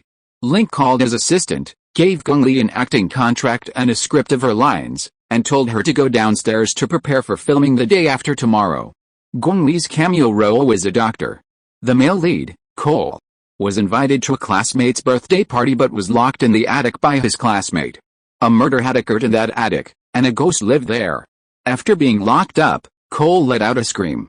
His mother, Mrs. Hill, rushed over to rescue him and took him to the doctor. The doctor told her that Cole was fine, but had several bruises on his body, and suspected that Cole had been a victim of domestic violence. The dialogue and acting in the scene were not difficult. However, it was filmed 3 times before it was approved.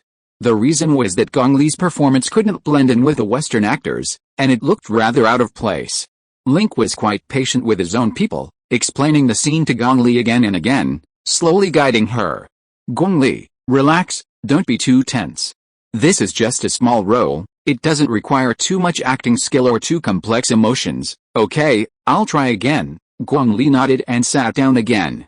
Scene 78, Shot 2, Take 4, Action. He doesn't have a heart condition, he's fine, he can go home after arrest. Gong Li, wearing a white coat, sat behind a desk, writing with a pen in her hand. Holly Hunter, who played Mrs. Hill, showed a relaxed yet painful expression, relaxed because the child was alright, and painful because the child had encountered such a problem. Holly Hunter, who played a mute mother in the piano, is very skilled at this kind of expressive acting. Her performance is very moving. Your son has many bruises and marks, I'm very worried. The doctor glanced at Mrs. Hill, a hint of suspicion in his eyes. Those are from sports, you think I did them? Mrs. Hill choked up, you think I'm a bad mother, MRS. Sloan is over there, she's a social worker at the hospital. The doctor pointed to the next room. Cut. Link looked at the camera, this take was fine. Holly Hunter is an Oscar-winning actress, and Gong Li is a Venice Film Festival Best Actress winner. Both performed well in this scene. The only pity was that Gong Li's role was too small, allowing her to showcase much, and the two actresses couldn't have a real acting showdown. Link, my acting style is very different from Hollywood actors. Do I have a chance to establish myself in Hollywood like this? Gong Li approached him after filming. Yes, whether it's the domestic film industry or Hollywood, the acting styles of actors are pretty much the same. They're basically method actors, and performance actors. The difference lies in appearance and language, but that doesn't matter much. Hollywood isn't just about white actors, there are black actors, Mexicans, Italians, Japanese, and so on. As long as you're willing to put in the effort to study and learn, differences in appearance will never be an obstacle to entering Hollywood, Link said. Gong Li nodded, smiling at him. Link, you're very good at making movies. If I encounter any problems while researching, can I ask you for advice? Of course, we're friends, Link smiled. He told Gong Li to read more scripts in her spare time, and if she found a suitable script, she should bring it to him. He could arrange investment, and he could also help with suitable roles. Thank you. Link, do you have time this afternoon? How about I treat you to lunch? Gong Li hesitated for a moment before saying. I don't have time this afternoon, I still have 3 scenes to film. Let me treat you to a boxed lunch. When they arrived at the film set for lunch, Link invited Gong Li to eat boxed lunches with him. Gong Li was somewhat surprised. She had initially assumed Lin K's extra attention to her was due to ulterior motives, so she planned to take the initiative and invite him to dinner, deciding whether to accept his help based on his behavior. However, after meeting him, Lin K remained consistently upright, polite in his speech and manners, and even his eyes didn't wander, unlike the lecherous rumors. Gong Li ate her lunch from the crew, occasionally glancing at Lin K, curious about his character and his thoughts about her.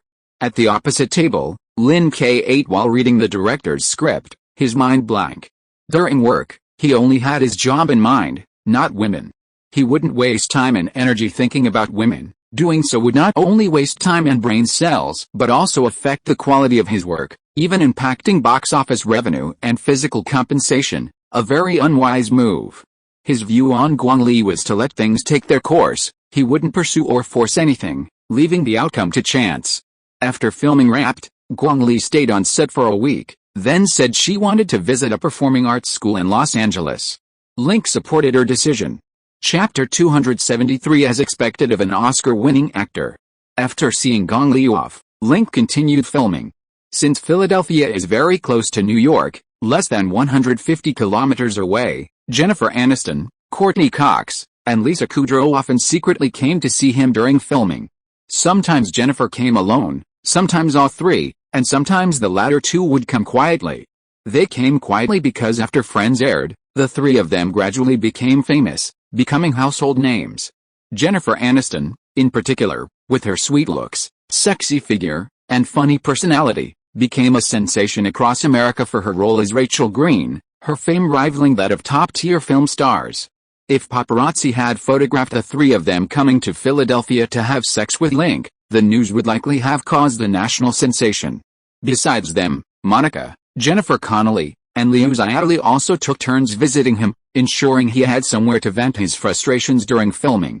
With their care, Link was able to concentrate more on filming on set.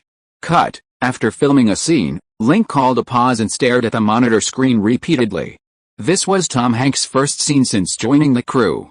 A year after being shot by a former patient, Hanks' character, Dr. McConnell, sits on a bench on the street, carrying his work bag, waiting for Cole, the little boy living across the street, to appear. Link watched this shot several times, feeling that Dr. McConnell had a Forrest Gump-like quality. Seeing Tom Hanks sitting on the bench, the audience could easily imagine him holding a box of chocolates, telling a black woman, "Life is like a box of chocolates, you never know what you're gonna get." If he couldn't shake this image, Tom Hanks' portrayal of Dr. McConnell wouldn't be successful. Continuing to film would cause problems for the entire movie. Link, is there a problem? Feel free to ask, whatever it is. I've heard you're good at coaching actors, and actors who have worked with you have improved their acting very quickly. I'm also looking forward to receiving your guidance, Tom Hanks said with a smile. Link thought for a moment and said, Tom, Dr. McConnell was originally an excellent psychologist, with a strong sense of career and responsibility. That night, a young man he had failed to treat committed suicide in front of him, causing him to feel guilty. Driven by this sense of responsibility and guilt, he sought out Cole, who suffered from similar psychological problems, hoping to resolve his regrets with him. At this moment, his eyes should be very gentle, full of kindness, patience, compassion, and determination, like a father, a saint. How to capture this specifically requires interpretation based on your personal understanding. Tom Hanks nodded and said he needed half an hour to prepare. Link wasn't in a hurry and told him to continue preparing while he and the crew continued filming the scenes with the young boy Cole. After leaving his house, Cole tiptoed to close the door, glanced across the street, and then hurried forward. This scene had been filmed several times, mainly because Cole's performance was not up to par. In this scene, after leaving home, Cole walked quickly forward with his head down, behaving like an introverted and withdrawn child. The audience would also perceive it that way when watching this scene. Only at the end, when everyone learns that Dr. McConaughey is a ghost, does the truth dawn. Seeing a ghost sitting on a bench in broad daylight, following him, would terrify anyone. Cole's performance needed to be deceptive, blurring the lines between social anxiety and genuine fear. If Cole overacted, the audience would be confused. Would an autistic child react so dramatically to a stranger? This scene was challenging, and the young actor, Haley, was only 7 and couldn't grasp such complex emotions. During filming, Link had to take it slow, talking to him on set and clarifying things bit by bit. After the scene was finished, Tom Hanks returned. His demeanor and presence had changed considerably, but he still didn't meet Link's expectations. Link wasn't in a hurry, focusing the camera on Hanks and meticulously correcting his flaws, like sculpting a work of art. Although Tom Hanks is an Oscar-winning actor with immense fame, he has a very good temper and is easy to work with. The scene was filmed over 5 days. During one take, Tom Hanks seemed to channel Dr. McConaughey, his performance becoming fluid, natural, and effortless, without a trace of acting. Link was both surprised and delighted to see this on camera. This was like an actor experiencing a sudden epiphany, a moment of clarity after a period of confusion. This clarity represented the character's growth and self-improvement, like a bewildered child suddenly maturing. Link immediately urged the crew to get moving, to expedite filming Dr. McConaughey's scenes, using the opportunity to help Tom Hanks solidify his character and immerse himself more deeply. That day, the crew filmed 10 takes, from noon until midnight, essentially filming 3 days' worth of scenes in one day. Afterwards, Link asked Tom Hanks how he managed it. Just days before, his portrayal of Dr. McConaughey had been rather detached, but suddenly the character had become fuller, no longer just a character in the script, but a real, living person. Tom Hanks smiled wryly and said that since his debut in the 1980s, he had played more than 30 roles. Due to his good talent, he could easily perform many roles after reading the script. But no role had ever been like Dr. McConaughey. Even after more than a month of meticulous preparation, he kept getting stuck on set for 5 consecutive days, something that had never happened before. This put him under immense pressure. He could only practice constantly, deeply understanding and embodying the character. Today, during his performance, he suddenly had a breakthrough, feeling that he was Dr. McConaughey. Once he confirmed this, no matter how he performed, he wouldn't stray from the character's boundaries. Link secretly admired him, thinking, truly a top actor, with exceptional talent and comprehension. Many actors can't even dream of trying, let alone learn it. If you told them, they would just shake their heads in disbelief, dismissing it as superstition. After Tom Hanks found his footing, the filming schedule sped up. With Dr. McConaughey's help, Cole gradually overcomes his inner fears and begins to accept his own strangeness. He also helps ghosts in need, and in doing so, Cole gradually becomes more cheerful. Finally, in the car, he confesses to his mother, Mrs. Hill, bridging the gap between them. Meanwhile, Dr. McConaughey, upon returning home, remembers his own death through a ring he found on the floor and leaves his wife with a heavy heart. In early December, after more than 2 months of intense filming, The Sixth Sense successfully wrapped filming at the Philadelphia studios. Link and the crew returned to Los Angeles for editing. Chapter 274 Defeat Link and Divide the Cake. Back in Los Angeles, Link felt much more comfortable. Philadelphia, located on the East Coast, has a humid continental climate, often experiencing rain and snow in the last 2 months of the year. The average daily temperature in December is around 5 degrees Celsius, with nighttime temperatures frequently dropping below zero. Link and the crew had to persevere in filming in the frigid weather. This was the worst weather he had ever encountered in the films he directed. In contrast, Los Angeles winters are warm and pleasant, with minimum temperatures remaining above 10 degrees Celsius, far more comfortable than Philadelphia. Los Angeles's favorable climate is one of the key factors contributing to its status as the world's entertainment capital. Director Yuan, how is their training going? That morning, while editing the film at a studio, Link stopped by the training center to check on the crew, including Ben Affleck, Ryan Phillip, and more than a dozen supporting actors and stunt doubles. Not bad. Ben Affleck and Ryan exercise regularly and are in good physical condition. I've taught them some martial arts moves recently, so shooting action films shouldn't be a problem. Yuan Wu-ping, dressed in a tang suit with his arms behind his back, exuded the aura of a kung fu master. Give them more practice, especially Ben Affleck. He's Batman, so his fight moves need to be cooler, and he should be able to pull off some impressive moves. Okay. I'll practice with them some more, Yuan Wu-ping said. Link nodded and trained at the training center for a while before going to the studio to edit the film. As filming for The Sixth Sense wrapped, the Hollywood film market also entered its winter break season. Starting in November, several blockbusters were released in North American theaters. These included MGM's sci-fi film Stargate, Columbia Pictures horror film Frankenstein, Warner Brothers' Interview with the Vampire, Disney's Santa Claus, Paramount Pictures sci-fi film Star Trek VII, and Guess Who movies The Mask and Good Will Hunting, among others. The Mask, released on November 11th, grossed $37.11 million in 2,360 theaters on its opening day, taking the top spot at the box office. In its second week, Interview with the Vampire, starring Tom Cruise and Brad Pitt, was released, taking second place with $31.37 million. In its third week, The Mask earned $26.35 million, surpassing Interview with the Vampire, Star Trek VII, and Santa Claus, reclaiming the top spot. The film's 3-week total reached $84.83 million, and it is projected to surpass $100 million in North America next week. Including Dumb and Dumber, Speed, and Seven, that's 4 films. If we include Pulp Fiction, co-produced by Guessing Pictures, 5 films co-invested by Guessing Pictures have grossed over $100 million in North America this year, with a total box office exceeding $800 million. This achievement is incredibly enviable. The Los Angeles Times predicts that Guessing Pictures is poised to secure the top spot in Hollywood's annual box office this year, marking the first time in Hollywood history that an independent film company has won the annual box office crown, signifying a major shift in the Hollywood film industry.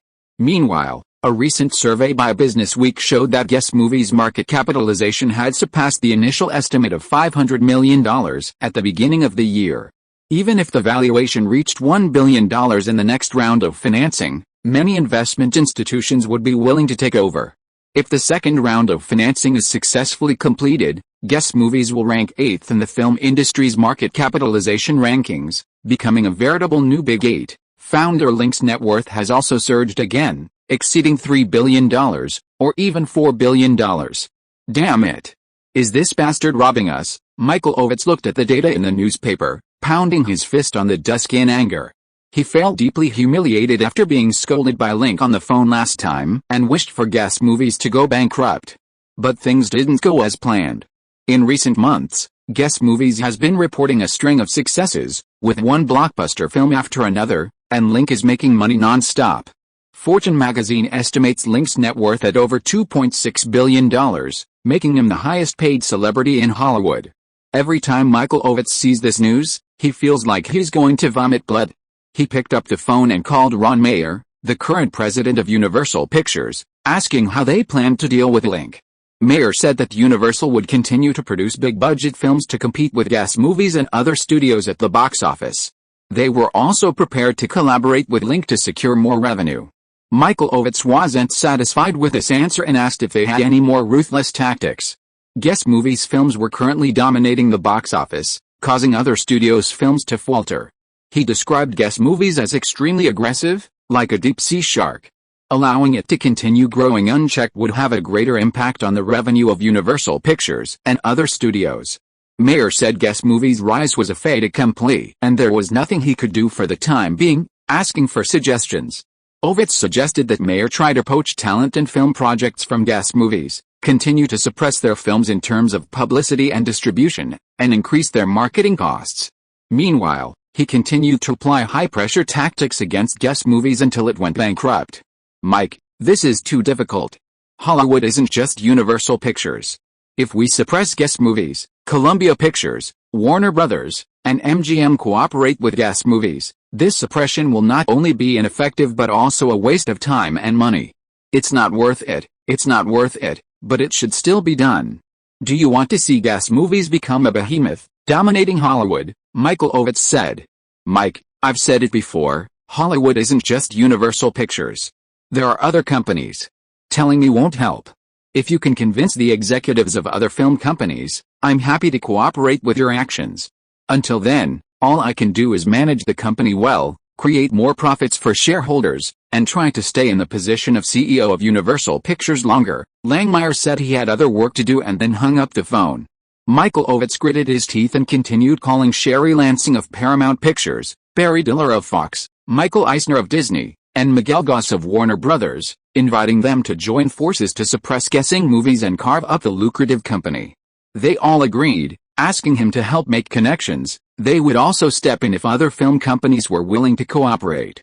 Meanwhile, Michael Eisner asked you if you would consider becoming CEO of Disney, offering to manage Disney's film production division.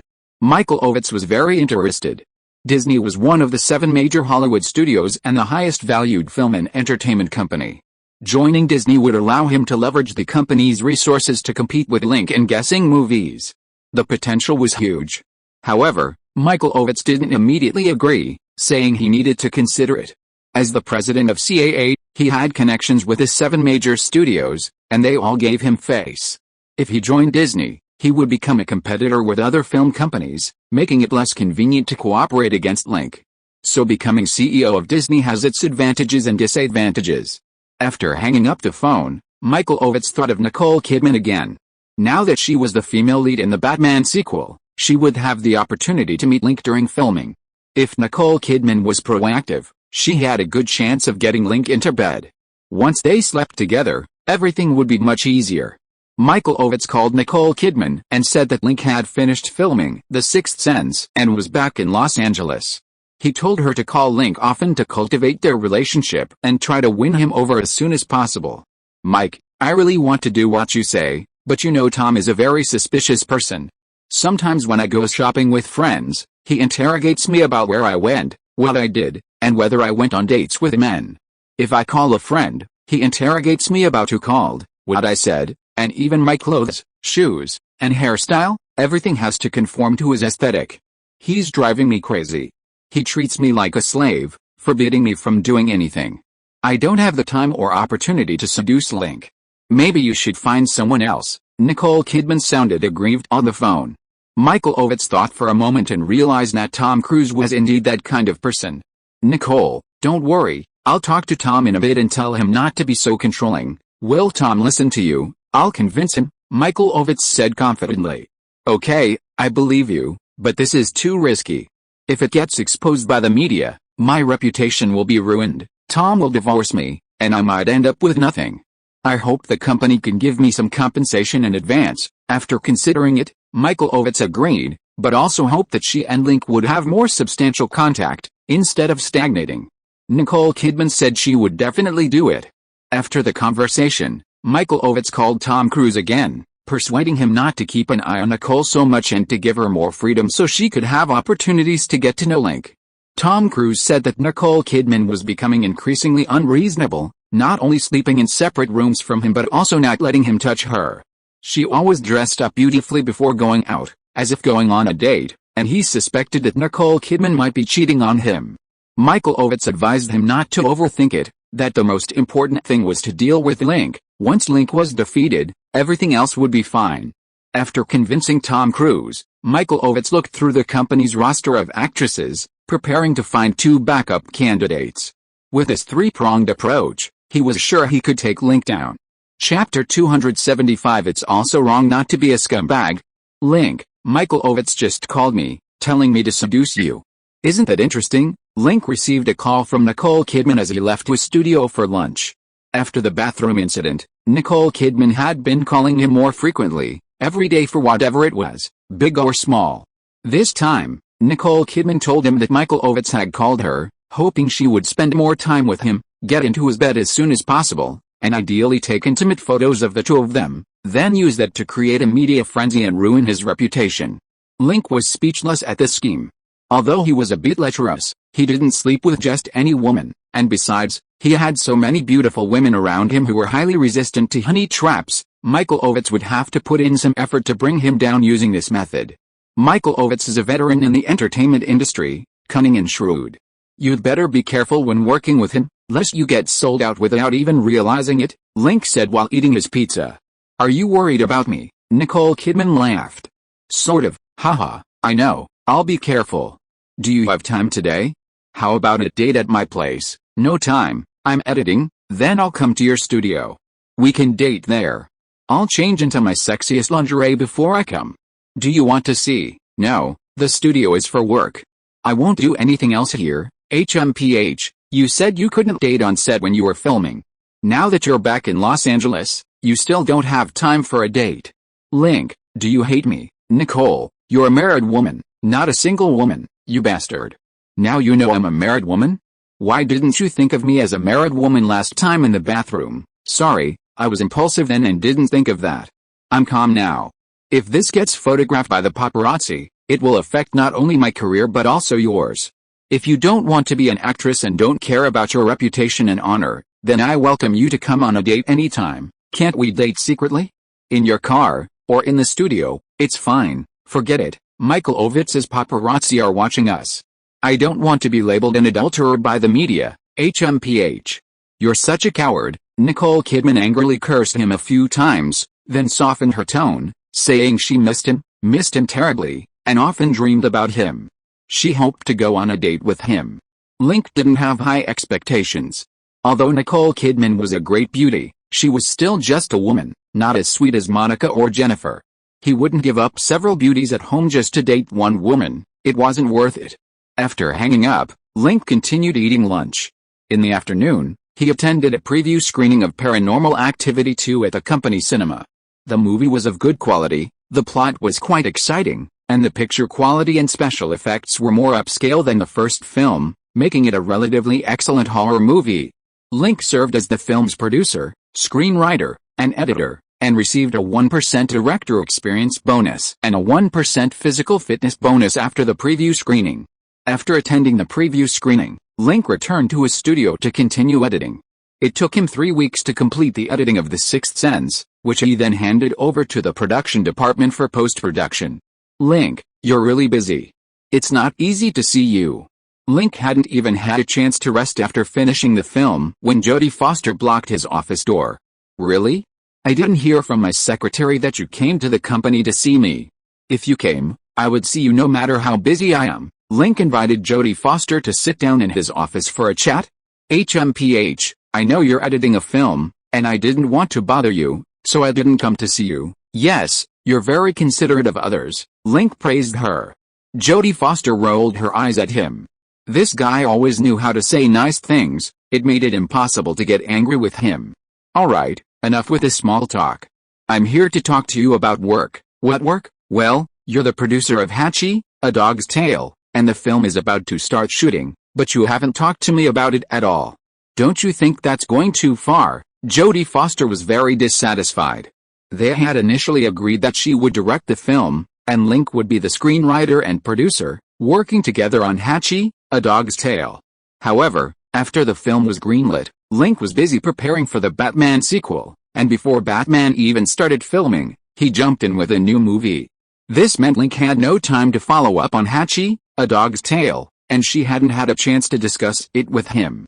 Now that Link had finished editing his new film, she decided to have a serious talk with him and make him fulfill his responsibilities as producer. Okay, I'm too busy. How is the preparation for Hatchie, A Dog's Tale going? When does it start filming? Link asked, sipping his coffee. It's not that easy. Do you think everyone makes movies like you, where everyone revolves around you just because you want to make a film? Jodie Foster began to complain. After the project was approved, funding came quickly, and the crew was assembled smoothly. However, casting the male lead was very difficult. She initially thought Richard Gere was the best choice, but he was in the hospital and unable to film. After searching around, the casting director thought Robin Williams was more suitable. Robin Williams is a top Hollywood actor, 43 years old this year, a 4-time Golden Globe Award winner for Best Actor, and a 3-time Academy Award nominee for Best Actor. Last year, his film Mrs. Doubtfire grossed over $400 million worldwide, ranking third at the annual box office.